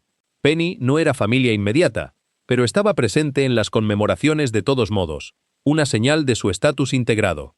Las fotografías de este periodo muestran a una Penny madura, elegante, pero no llamativa en su vestimenta, cómoda en entornos reales, de maneras que solo vienen de años de familiaridad. La conducción de carruajes continuó siendo una actividad compartida central, aunque Felipe gradualmente comenzó a competir con menos frecuencia a medida que su edad avanzaba. Para su 80º cumpleaños en 2001, ya había anunciado que se retiraría de la competición internacional, aunque continuó compitiendo domésticamente por varios años más.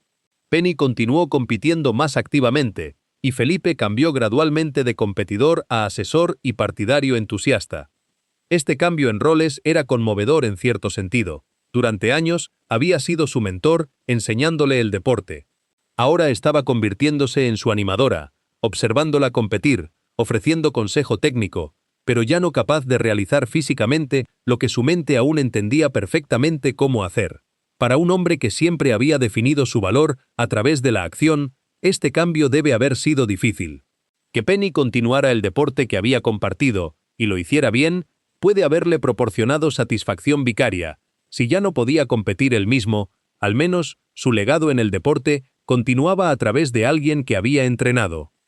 Su matrimonio con Norton durante este periodo era, según varios informes, complicado. Habían permanecido juntos, criado a sus hijos restantes, mantenido las apariencias apropiadas, pero aquellos cercanos a la familia sugirieron que la relación se había tensado con el tiempo, particularmente después de la muerte de Leonora. Diferentes estilos de duelo, diferentes necesidades emocionales, diferentes maneras de procesar el trauma habían creado distancia entre ellos. Hubo rumores periódicos en la prensa de tabloides durante estos años sobre dificultades maritales de los Knatchbulls, aunque nunca nada lo suficientemente concreto como para constituir confirmación definitiva. Lo que parece claro es que el matrimonio de Penny se había convertido en algo más parecido a una asociación de conveniencia que a una unión romántica apasionada. Esto era, por supuesto, muy común en círculos aristocráticos, donde el divorcio conllevaba complicaciones sociales y financieras significativas, y donde permanecer casado, mientras llevando vidas parcialmente separadas, era a menudo preferido a la ruptura total. En este contexto, la amistad de Penny con Felipe puede haber servido a múltiples propósitos para ella. Le proporcionaba compañía intelectual y estimulación que puede no haber estado recibiendo en su propio matrimonio. Le proporcionaba un rol significativo, no simplemente como esposa de un par, sino como compañera cercana de un príncipe, confidente de uno de los hombres más importantes de Gran Bretaña, y le proporcionaba validación de su propio valor como persona, independiente de su estado marital o familiar. Las mujeres en su posición, esposas de aristócratas con grandes propiedades que administrar, a menudo encontraban que se esperaba que fueran altamente competentes en tareas de gestión mientras se les negaba el reconocimiento de esa competencia. Se suponía que debían hacer que todo funcionara sin problemas mientras hacían que pareciera sin esfuerzo y sin requerir gratitud particular. La amistad de Felipe con Penny reconocía abiertamente su valor, la trataba como una igual intelectual, como alguien cuya opinión importaba, como una persona de logro propio en lugar de meramente como la esposa de alguien. Esta forma de validación puede ser profundamente seductora, no en un sentido sexual, sino en un sentido emocional. Ser verdaderamente visto y valorado como uno mismo, en lugar de en relación con otros, es una experiencia poderosa. Para Penny, Felipe ofrecía eso de maneras que su propio marido, aparentemente, ya no lo hacía. Para Felipe, Penny ofrecía algo igualmente valioso: continuidad de identidad en medio del envejecimiento. Uno de los desafíos más difíciles de la ancianidad es mantener un sentido del yo cuando tantos de los marcadores que definieron ese yo se están desvaneciendo. Felipe había sido definido durante tanto tiempo por la acción, el logro, el dominio físico. A medida que estas capacidades disminuían, ¿quién era él? Con Penny, podía mantener su identidad como experto, como mentor, como participante en un mundo de competencia y logro, incluso si su participación estaba volviéndose más vicaria. También había otra dimensión que se volvió cada vez más importante durante estos años. Penny simplemente lo hacía sentir joven, no en el sentido tonto de un hombre viejo intentando recapturar la juventud a través de la asociación con alguien más joven, sino en el sentido de que su energía, su continua participación activa en el deporte, su falta de tratarlo como frágil o disminuido, le permitía mantener un sentido de vitalidad por más tiempo de lo que podría haberlo hecho de otro modo. La década de 2010 trajo cambios sísmicos tanto para la familia real como para el mundo más amplio en el que operaba. La cultura de la celebridad se había fusionado completamente con la cobertura real. Las redes sociales habían demolido las barreras tradicionales entre las figuras públicas y el escrutinio público. La deferencia que una vez protegió a la realeza de la crítica áspera había evaporado casi por completo. Y dentro de este paisaje transformado, el príncipe Felipe navegaba sus años de declive con la misma determinación obstinada que había caracterizado toda su vida. Para 2011, cuando Felipe cumplió 90 años, las limitaciones físicas que había estado resistiendo durante años se volvieron imposibles de ignorar. Fue hospitalizado para una angioplastia coronaria en diciembre de ese año, un procedimiento que, aunque rutinario según los estándares modernos, señaló claramente que su corazón ya no era el órgano robusto que lo había llevado a través de décadas de actividad vigorosa. Esta fue la primera de varias hospitalizaciones durante la década, cada una recordando que incluso la constitución más resistente eventualmente debe inclinarse ante la biología. Sin embargo, incluso mientras su cuerpo imponía nuevos límites, Felipe se resistió furiosamente a cualquier sugerencia de que debería reducir significativamente sus actividades. Continuó cumpliendo con cientos de compromisos públicos cada año, un cronograma que habría fatigado a personas décadas más jóvenes. Continuó sirviendo como patrón o presidente de más de 780 organizaciones. Continuó apareciendo en eventos ceremoniales, de pie durante horas cuando era necesario, negándose a mostrar debilidad o fatiga incluso cuando ambas sin duda estaban presentes. Esta resistencia era característicamente felipiana, una negativa de toda la vida a ceder terreno sin pelear. Pero también estaba cobrando un precio visible. Los observadores cercanos notaban que se movía más lentamente, que a veces parecía incómodo o con dolor, que la energía aparentemente ilimitada, que había sido su sello distintivo durante tanto tiempo, estaba finalmente, inevitablemente, disminuyendo. Durante este periodo, Penny se mantuvo como una presencia constante en su vida privada.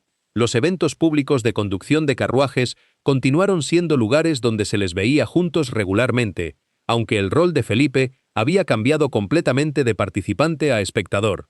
Las fotografías de este periodo muestran a un Felipe más frágil físicamente, pero aún agudamente comprometido mentalmente, observando competiciones con ojo experto, discutiendo detalles técnicos con Penny y otros, claramente disfrutando aún del deporte, incluso si ya no podía participar directamente. Un evento particularmente notable fue el Royal Windsor Horse Show de 2014, donde Felipe, entonces de 93 años, fue fotografiado en conversación intensa con Penny durante los eventos de conducción de carruajes. Las fotografías muestran a dos personas completamente cómodas en la compañía del otro, inclinándose juntas, compartiendo observaciones, con el tipo de facilidad física que habla de años de familiaridad. No había conciencia de la cámara en su lenguaje corporal, no había rigidez performativa del tipo que las personas a menudo muestran cuando saben que están siendo observadas. Simplemente estaban siendo ellos mismos, juntos, y las cámaras pasaban a estar capturándolo. Estas fotografías circularon en la prensa británica con titulares variados, algunos jugando la conexión de manera directa, el príncipe Felipe y su amiga cercana Penny Knatchbull, otros siendo más insinuantes. Pero notablemente, no hubo desmentidos del palacio, ni intentos de explicar o contextualizar las fotografías. El palacio simplemente dejó que las imágenes existieran sin comentario, una estrategia que había empleado consistentemente durante décadas con respecto a esta amistad particular. El silencio del palacio era en sí mismo comunicativo.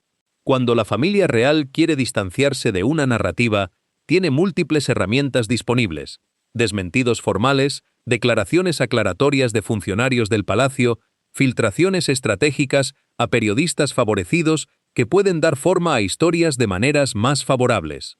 Ninguna de estas herramientas se desplegó con respecto a Felipe y Penny. El mensaje implícito era claro: esto no es asunto de nadie excepto de las personas directamente involucradas, y no ofreceremos ninguna narrativa para el consumo público. Durante estos años, la propia familia de Penny estaba experimentando sus propios desafíos. Su hija mayor, Alexandra, se casó en 2016 en una ceremonia que atrajo a miembros de la familia real, incluyendo notablemente al príncipe Carlos, subrayando cuán entrelazadas se habían vuelto las familias Mountbatten y Windsor. Su hijo Nicholas, ahora un adulto joven, estaba forjando su propio camino, y su matrimonio con Norton continuó en lo que parece haber sido en gran medida un arreglo separado, cada uno manteniendo sus propias esferas de actividad mientras presentaban un frente unido cuando era socialmente necesario. Hubo informes durante este periodo, nunca completamente confirmados pero circulando persistentemente en círculos sociales de élite, de que Norton había desarrollado sus propios intereses románticos fuera del matrimonio. Si estos informes eran precisos, significarían que tanto Penny como Norton habían llegado al tipo de acomodación que no era poco común en matrimonios aristocráticos de larga data, permaneciendo legalmente casados, manteniendo responsabilidades compartidas sobre propiedades y familia, pero permitiendo que cada uno buscara satisfacción emocional en otra parte. Tales arreglos pueden sonar cínicos para los románticos modernos, pero tienen su propia lógica pragmática. El divorcio en este nivel de sociedad es enormemente complicado, potencialmente requiriendo la división de propiedades históricas, creando incertidumbre sobre responsabilidades financieras continuas, y generando inevitablemente el tipo de atención mediática que ambas partes podrían preferir evitar. Permanecer casado mientras llevando vidas parcialmente independientes puede, en algunas circunstancias, ser más simple para todos los involucrados. Si este era el arreglo de Penny, habría hecho que su amistad con Felipe fuera menos complicada moralmente de lo que podría haber sido de otro modo. No habría estado traicionando un matrimonio apasionado y funcionante. Estaría más bien buscando compañía y conexión emocional fuera de un matrimonio que se había convertido principalmente en una asociación práctica. El 4 de mayo de 2017, el Palacio de Buckingham hizo un anuncio que, aunque no completamente inesperado, aún marcó un momento de quiebre significativo. El príncipe Felipe, a la edad de 95 años, se retiraría de deberes públicos reales después de cumplir su compromiso final en agosto de ese año. El anuncio fue enmarcado como una decisión que él y la reina habían llegado juntos, con el pleno apoyo del primer ministro y otros funcionarios gubernamentales relevantes. La declaración del Palacio enumeraba los asombrosos números de la carrera pública de Felipe: 22,219 compromisos individuales realizados desde 1952, 5.493 discursos entregados, 637 visitas al extranjero completadas. Estas cifras documentaban una vida de servicio extraordinario, el tipo de compromiso implacable que requiere resistencia física y mental monumental sostenida durante décadas. El retiro de Felipe no significaba que desaparecería por completo de la vista pública. Todavía asistiría a ciertos eventos familiares y ocasionalmente aparecería junto a la reina en ocasiones importantes, pero los cientos de compromisos públicos anuales, las visitas a organizaciones de las que era patrón, el flujo constante de obligaciones ceremoniales, todo eso terminaría. Por primera vez desde que se casó con la entonces princesa Isabel en 1947, tendría un control sustancial sobre cómo pasaba su tiempo. Para un hombre de la personalidad de Felipe, este retiro era tanto liberación como pérdida. La liberación era obvia. Ya no tendría que mantenerse erguido durante ceremonias de 2 horas. Ya no tendría que hacer pequeñas conversaciones con interminables filas de dignatarios que conocía apenas o nada. Ya no tendría que sonreír a través del dolor físico o la fatiga para cumplir con obligaciones que habían dejado de tener significado personal para él hace décadas. Pero la pérdida también era real. El servicio público había estructurado toda su vida adulta, había proporcionado propósito, identidad, una manera de medir el valor de sus días. Sin ello, ¿quién era? ¿Qué hacía un príncipe consorte retirado con su tiempo? ¿Cómo se definía un hombre cuya identidad completa había estado vinculada al deber cuando el deber finalmente lo liberaba? La respuesta de Felipe a estas preguntas involucró un retiro gradual a Wood Farm, una casa de 5 dormitorios en la finca Sandringham en Norfolk. Wood Farm es, según los estándares reales, positivamente modesta. No es un palacio o incluso una gran casa de campo. Es una casa de campo funcional, el tipo de lugar que podría pertenecer a un exitoso agricultor o propietario de tierras en lugar de a la realeza. Tiene encanto rústico en lugar de grandeza arquitectónica. Felipe había amado Wood Farm durante años precisamente porque carecía de la formalidad aplastante de las residencias reales principales. Allí podía vivir de manera más simple, con personal mínimo, sin el peso constante del protocolo y la ceremonia.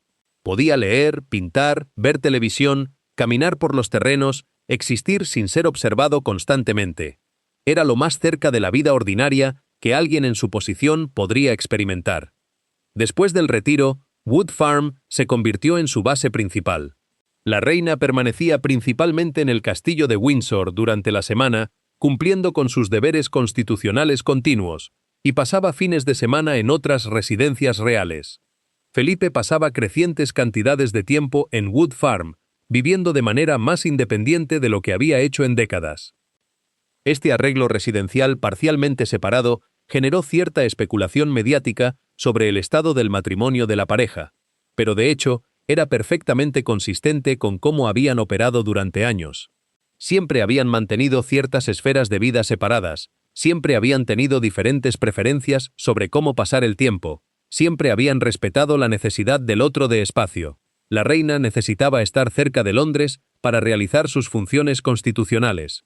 Felipe, ahora retirado de tales funciones, prefería el campo tranquilo. Ambas preferencias podían acomodarse sin implicar crisis matrimonial. Sin embargo, la cuestión de la compañía se volvió más aguda para Felipe durante este periodo. Cuando había estado cumpliendo activamente con deberes públicos, sus días estaban llenos de interacción humana, aunque gran parte fuera superficial. Ahora, en semi-aislamiento en Wood Farm, las horas podían estirarse vacías. El personal proporcionaba necesidades prácticas, pero no compañía intelectual.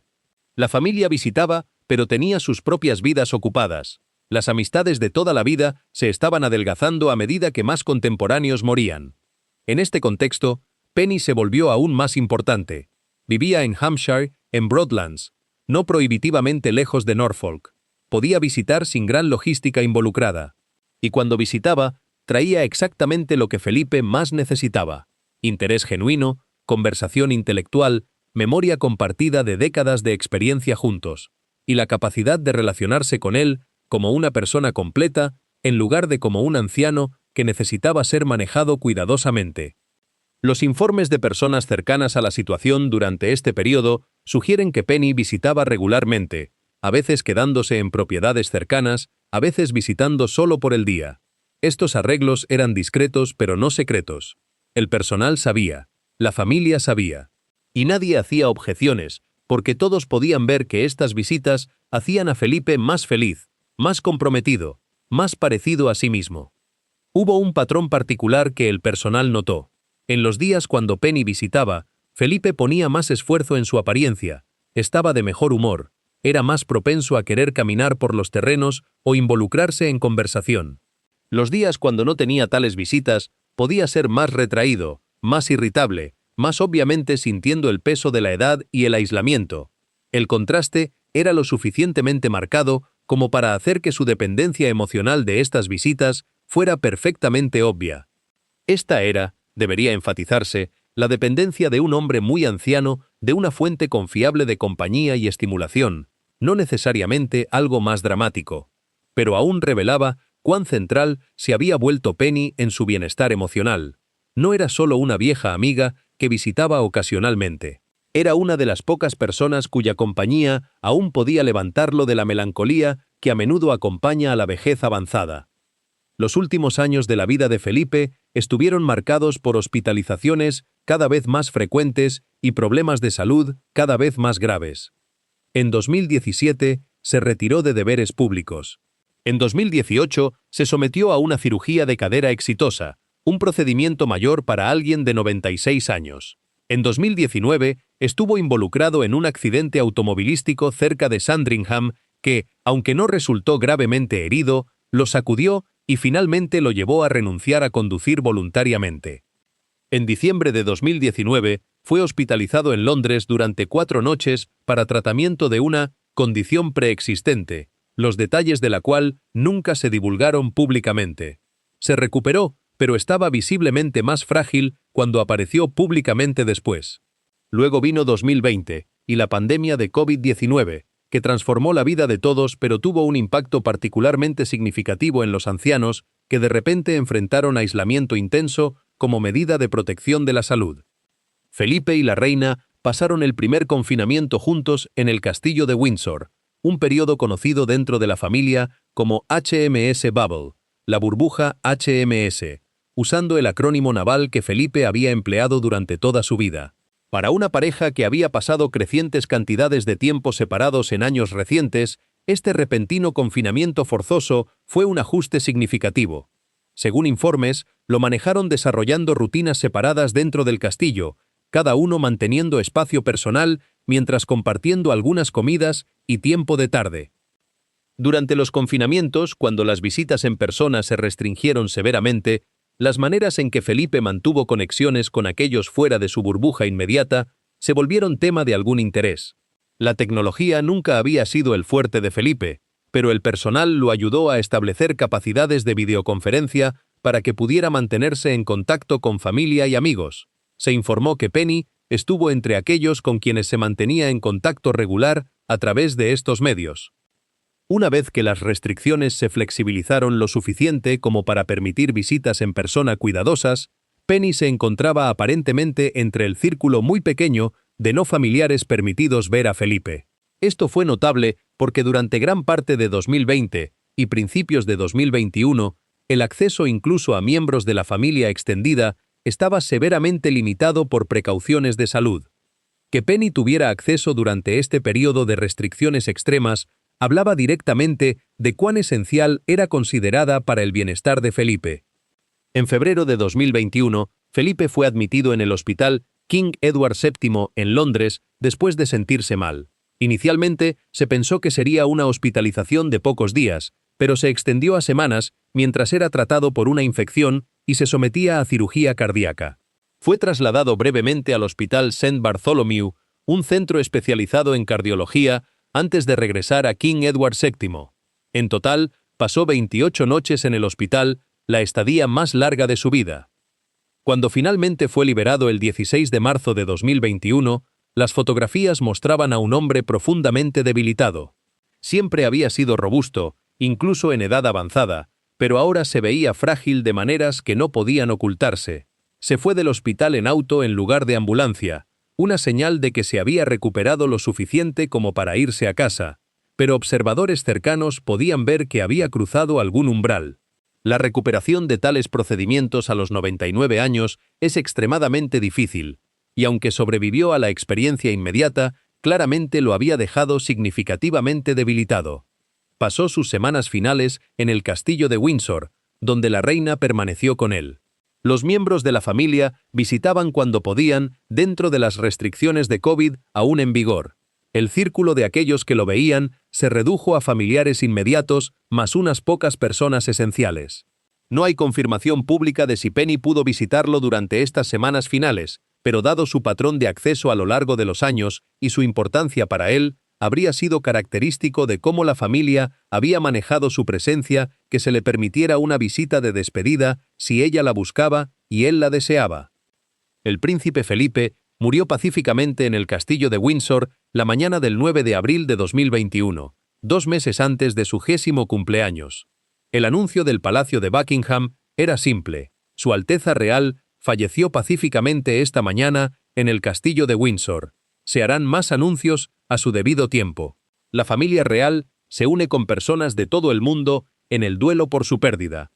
La muerte de una figura tan importante normalmente habría desencadenado ceremonias elaboradas de Estado, multitudes de dolientes públicos y la maquinaria completa de funeral real nacional. Pero las restricciones de COVID aún estaban en vigor y el funeral tuvo que adaptarse radicalmente. Solo 30 personas podían asistir, en lugar de los cientos que normalmente habrían participado. No habría procesiones públicas a través de las calles de Londres. Sería un asunto mucho más privado, celebrado en la capilla de San Jorge en el castillo de Windsor. La lista de asistentes se convirtió en tema de intensa especulación precisamente porque era tan limitada. Solo 30 lugares significaban que solo las personas más cercanas a Felipe, aquellas consideradas absolutamente esenciales, podían estar presentes. Los 4 hijos de Felipe y sus cónyuges estarían allí. Sus 8 nietos y sus cónyuges, en gran medida, estarían allí, aunque algunos más jóvenes podrían quedar fuera por limitaciones de espacio. Unos pocos primos reales cercanos. Pero más allá de la familia inmediata, solo unas pocas personas.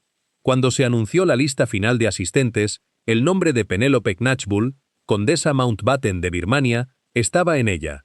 De las 30 personas permitidas asistir al funeral del príncipe Felipe en medio de estrictas restricciones de pandemia, cuando nietos tuvieron que ser limitados y amigos de toda la vida excluidos, Penny recibió uno de esos asientos preciosos e irreemplazables. Esto no era sentimentalismo. Los funerales reales operan según protocolo estricto. Cada asiento se considera cuidadosamente. La decisión de incluir a Penny debe haber involucrado discusión a nivel familiar senior, casi con certeza requiriendo la aprobación de la reina. Que Penny fuera incluida cuando el espacio era tan limitado comunicaba inequívocamente cuán significativa había sido en la vida de Felipe y cuán completamente la familia había llegado a aceptar esa significación. El funeral del príncipe Felipe se llevó a cabo el 17 de abril de 2021, una tarde de sábado brillante y fría. La capilla de San Jorge, normalmente capaz de albergar cientos, se veía extrañamente vacía, con solo 30 dolientes sentados, espaciados a través de sus bancos, según las regulaciones de distanciamiento social de COVID. Todos llevaban máscaras, todos vestidos de luto negro, todos físicamente aislados, de maneras que aumentaban el sentido de soledad de la ocasión. La fotografía más icónica del día resultó ser la reina Isabel II sentada sola en un banco, su cabeza inclinada, completamente aislada en su dolor debido a las reglas de distanciamiento. Esa imagen capturó algo profundamente conmovedor sobre la pandemia en general, la forma en que forzó incluso los duelos más profundos a ser experimentados en aislamiento físico, sin el consuelo del tacto humano o la proximidad. Pero para aquellos que prestaban atención a los otros asistentes, había otra imagen que contaba su propia historia. Penny Knatchbull estaba sentada sola en un banco del lado norte de la capilla, vestida de negro, su rostro parcialmente oscurecido por una máscara pero claramente compuesta. Estaba separada de la familia real inmediata por el diseño de los asientos necesario bajo restricciones de COVID, pero estaba indudablemente presente, indudablemente incluida, indudablemente reconocida. Los medios británicos notaron su presencia con diversos grados de delicadeza. Algunos medios simplemente la listaron entre los asistentes sin comentario elaborado. Otros notaron que había sido amiga cercana del príncipe Felipe durante décadas. Unos pocos medios, particularmente aquellos menos restringidos por la deferencia tradicional hacia la familia real, usaron lenguaje más sugestivo, refiriéndose a ella como su confidente o usando frases como su compañera cercana. Lo que ningún medio podía disputar eran los hechos básicos, que había recibido uno de los 30 asientos en el funeral, que había sido considerada lo suficientemente central en la vida de Felipe como para merecer inclusión cuando incluso algunos miembros de la familia tuvieron que ser excluidos por limitaciones de espacio, y que su presencia había recibido claramente aprobación familiar al más alto nivel. El funeral mismo fue una obra maestra de planificación ceremonial adaptada a circunstancias extraordinarias. El ataúd de Felipe fue llevado en un Land Rover especialmente modificado que él mismo había ayudado a diseñar años antes, un toque característicamente práctico y personal. La música incluía piezas que él había seleccionado específicamente. El servicio fue conducido por el deán de Windsor, pero mantenido relativamente breve según los deseos de Felipe, quien nunca había apreciado largas ceremonias religiosas. Durante todo ello, Penny se sentó silenciosamente, observando la ceremonia final para un hombre que había sido parte de su vida durante más de 3 décadas. ¿Qué estaba pensando mientras estaba sentada allí? ¿Estaba recordando su primer encuentro, cuando era una joven esposa y madre recién ingresando a círculos reales? ¿Estaba recordando cómo él la había extendido la mano después de la muerte de Leonora, ofreciéndole el regalo de la conducción de carruajes como camino de regreso a la vida? Estaba pensando en miles de horas pasadas juntos en campos de competición, en salones de casas de campo, en conversaciones que abarcaban décadas. No hay registro público de sus pensamientos ese día. Ella no dio entrevistas después, no ofreció declaraciones públicas de dolor, no escribió tributos para periódicos. Mantuvo el mismo silencio disciplinado que había mantenido durante toda su amistad con Felipe. Su dolor, cualquiera que fuera su forma específica, permaneció privado. Después del funeral, cuando los asistentes salieron de la capilla de San Jorge, las fotografías los capturaron dispersándose en pequeños grupos. Miembros de la familia se agrupaban naturalmente juntos. Penny salió sola, caminó a su auto y se fue. Había venido a presentar sus respetos, a marcar el fin de una amistad que había dado forma a décadas de su vida, y habiendo hecho eso, se retiró nuevamente a la privacidad que siempre había mantenido. Ahora que tanto la historia como el funeral han concluido, ¿qué debemos hacer de la relación entre el príncipe Felipe y Penélope Knatchbull? ¿Qué cuenta realmente esta historia sobre amor, lealtad, matrimonio y las complejidades de conexión humana en circunstancias extraordinarias? La narrativa más simple, la que vende tabloides y alimenta chismes, es enmarcarla como un affair romántico escandaloso. El príncipe anciano y la aristócrata más joven, décadas de pasión secreta, escondida detrás de la fachada respetable de interés deportivo compartido. Esta versión tiene atractivo narrativo precisamente porque se ajusta a tropos familiares sobre el deseo masculino, la hipocresía real y los secretos explosivos finalmente revelados. Pero esta narrativa simple probablemente oscurece más de lo que revela. No hay evidencia concreta de un affair romántico o sexual. Nunca fueron capturados en circunstancias comprometedoras. Ningún informante creíble jamás afirmó conocimiento directo de intimidad física. La relación, por más cercana e importante que fuera, puede muy bien haber permanecido dentro de límites que tanto ellos como la sociedad más amplia considerarían apropiados. La narrativa igualmente simple en la dirección opuesta, que eran simplemente buenos amigos, y cualquier insinuación de más es sensacionalismo malicioso, también falla en capturar la complejidad completa. Las amistades ordinarias no resultan en décadas de compañía cercana constante. Las amistades ordinarias no resultan en inclusión en los eventos familiares más privados. Las amistades ordinarias no resultan en uno de los 30 asientos funerales cuando el espacio es drásticamente limitado. Claramente, esto era más que amistad casual, incluso si nunca cruzaba líneas físicas particulares. La verdad, como suele ser el caso con relaciones humanas reales vividas a lo largo de décadas, probablemente reside en territorio complicado que nuestras categorías convencionales luchan por capturar.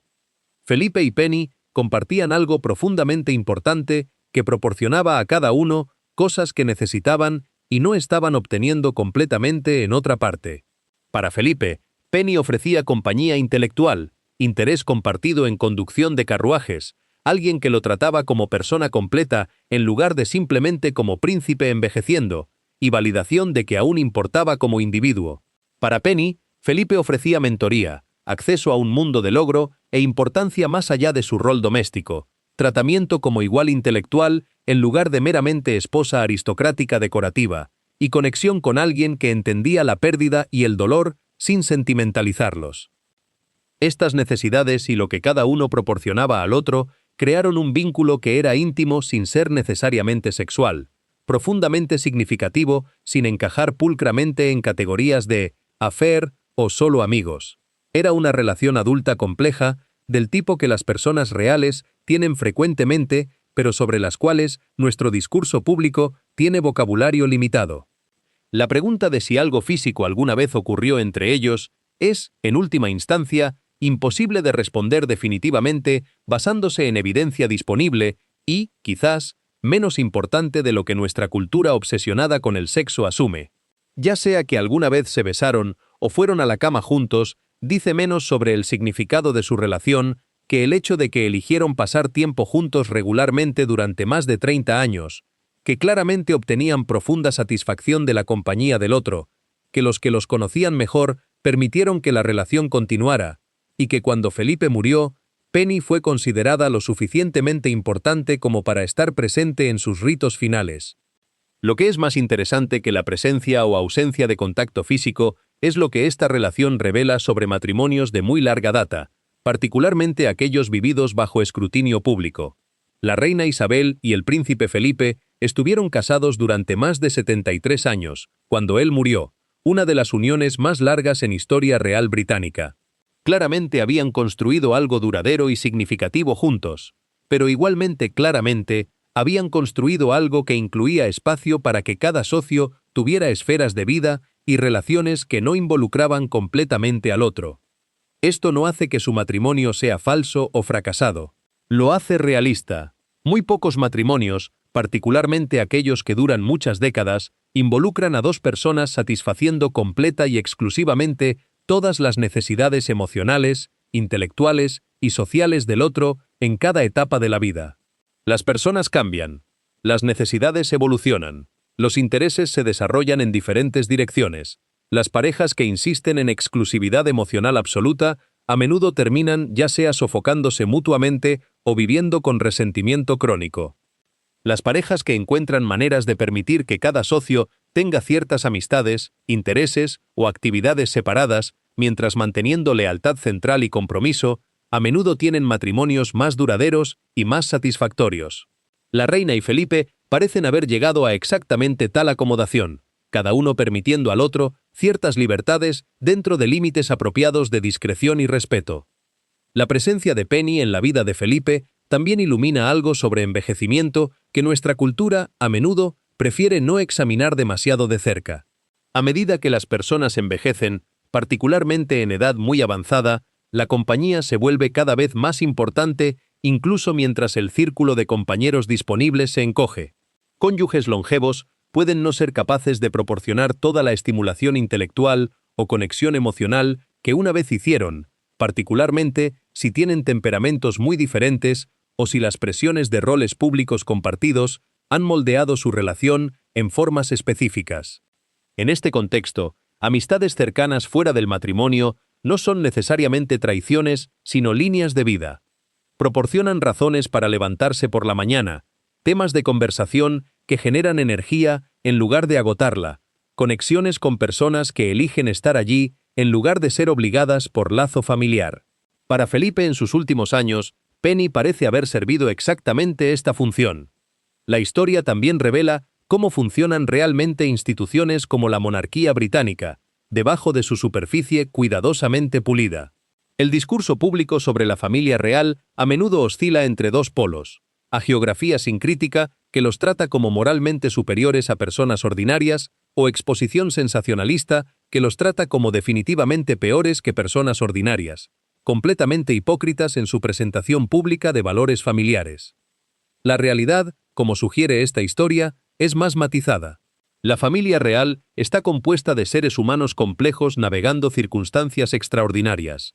Tienen las mismas necesidades de conexión, compañía y significado que todos los demás, pero deben satisfacer esas necesidades mientras viven bajo escrutinio constante, siguiendo protocolos elaborados y sirviendo como símbolos públicos, además de personas privadas. En estas circunstancias, la familia ha desarrollado sofisticadas formas de gestionar la brecha entre realidad humana y expectativa pública. No todas las relaciones necesitan ser definidas públicamente. No toda complejidad necesita ser explicada. Algunas cosas pueden permitirse existir en zonas grises, ni completamente privadas ni completamente públicas, reconocidas por aquellos que necesitan saber sin ser nunca oficialmente confirmadas o negadas. El manejo del palacio de la relación Felipe-Penny ejemplifica esta estrategia.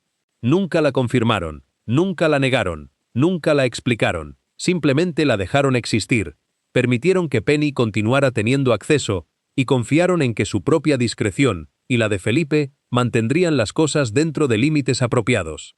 Esta estrategia funcionó durante décadas precisamente porque todos los involucrados entendían y respetaban los límites implícitos.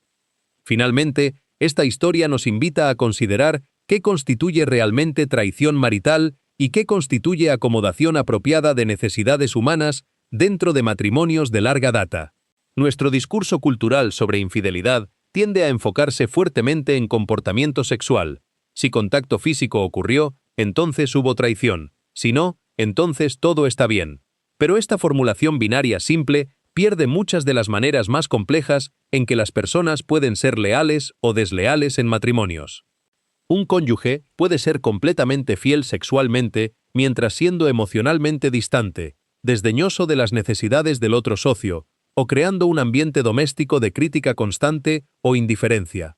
Otro cónyuge podría desarrollar intimidad emocional profunda con alguien fuera del matrimonio, pasar tiempo significativo con ellos, derivar gran satisfacción de su compañía, mientras todavía manteniendo lealtad fundamental a su cónyuge y cumpliendo con responsabilidades maritales. ¿Cuál de estos representa la traición mayor?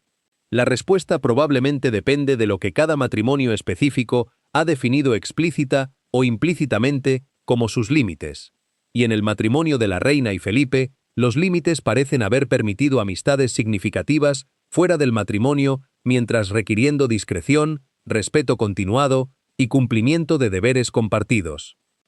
Según esos estándares, la relación de Felipe con Penny, por más cercana e importante que fuera, parece haber permanecido dentro de límites apropiados. Fue discreta, nunca creó escándalo público, no interfirió con sus deberes como consorte y aparentemente fue tolerada, si no completamente abrazada por la reina. Esto no hace que sea simple o completamente sin complicación, pero sí sugiere que puede haber sido, en su propio contexto específico, una acomodación funcional de necesidad humana dentro de límites sostenibles. En los meses siguientes a la muerte de Felipe, varios tributos formales se pagaron. Se estableció un fondo en su memoria, se erigieron placas, obituarios ensalzaron sus décadas de servicio público, su papel en modernizar la monarquía, sus contribuciones a innumerables organizaciones benéficas. La reina emitió una declaración agradeciendo al público por su simpatía y notando que habían sido reconfortados por tributos a alguien que había simplemente hecho su trabajo durante más de 7 décadas. Penélope Knatchbull no hizo declaración pública, no dio entrevistas, no ofreció sus propios recuerdos para consumo público. Esto era completamente característico. Había mantenido silencio sobre su amistad con Felipe durante más de 30 años de su vida. No había razón para esperar que comenzara a hablar después de su muerte. Pero aquellos cercanos a ella reportaron que su dolor era profundo y genuino. Había perdido a alguien que había sido parte de su vida durante más de 3 décadas, quien había estado allí durante su periodo más oscuro después de la muerte de Leonora, quien había sido mentor, amigo, confidente y compañero constante a través de todos los cambios y desafíos de esas décadas. Cualquiera que fuera la naturaleza precisa de su relación, su significado para ella era indiscutible. En los meses y años venideros, a medida que los biógrafos inevitablemente vuelvan a examinar la vida de Felipe con la perspectiva que solo la muerte permite, su relación con Penny recibirá sin duda más atención. Algunos biógrafos probablemente la presentarán como evidencia de hipocresía real, un affair secreto escondido detrás de la fachada de propiedad.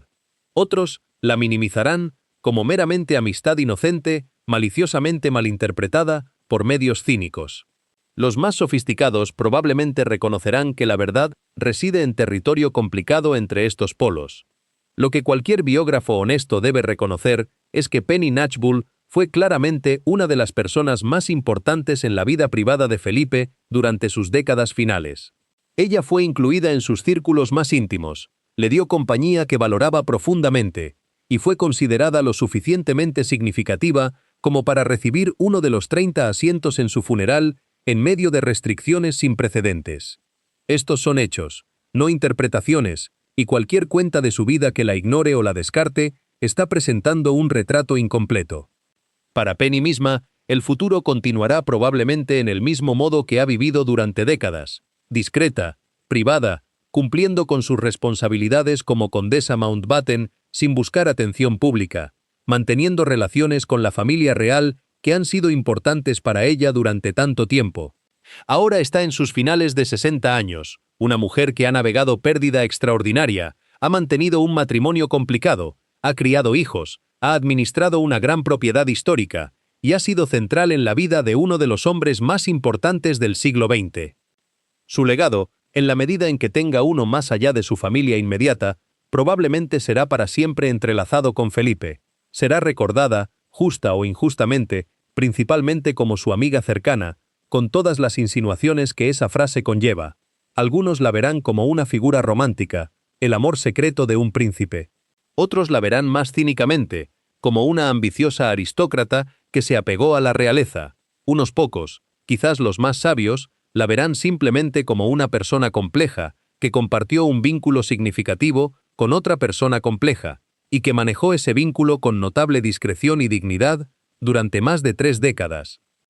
La historia del príncipe Felipe y Penny Knatchbull es, en última instancia, una historia sobre las complejidades de necesidad humana, los límites de categorías convencionales para relaciones, la manera en que instituciones como la monarquía británica gestionan la brecha entre realidad y expectativa pública, y las maneras en que matrimonios de muy larga data pueden acomodar las necesidades cambiantes de sus socios a lo largo del tiempo.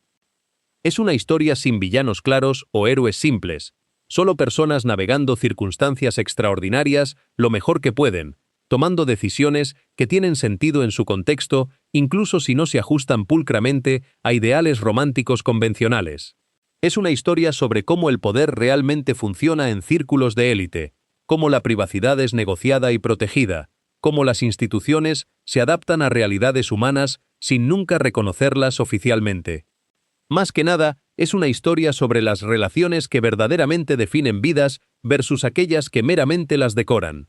Felipe tuvo miles de conocidos, cientos de colegas, docenas de personas que podrían haberlo llamado amigo de cierto tipo. Pero en sus últimos años, el círculo de personas cuya compañía genuinamente buscaba y cuya presencia realmente lo hacía más feliz, se había encogido a un número muy pequeño. Penny era indiscutiblemente uno de ese número. Y cuando finalmente murió, los que lo habían conocido mejor reconocieron esa realidad, dándole un lugar en su funeral. En el final, quizás eso es lo que más importa, no si la relación se ajustaba a categorías convencionales, no si cumplía con estándares de terceros sobre qué es apropiado, sino que trajo alegría genuina, compañía significativa y conexión humana real a un hombre que pasó la mayor parte de su vida en servicio público bajo escrutinio constante. Y que cuando llegó su hora, la mujer que había sido su compañera constante durante tantos años estuvo allí, silenciosa y discreta como siempre, para presentar sus respetos finales. El palacio lo sabía, la familia lo sabía, y ahora, cualesquiera que sean los detalles precisos que permanecen privados, todos los demás lo saben también. El príncipe Felipe y Penny Knatchbull compartieron algo significativo, algo que duró décadas, algo que fue lo suficientemente importante como para ser reconocido en el momento más privado y más público, el funeral de un príncipe. ¿Qué exactamente era ese algo? En todos sus detalles íntimos, probablemente permanecerá conocido completamente solo por ellos. Y quizás Eso es exactamente como debería ser.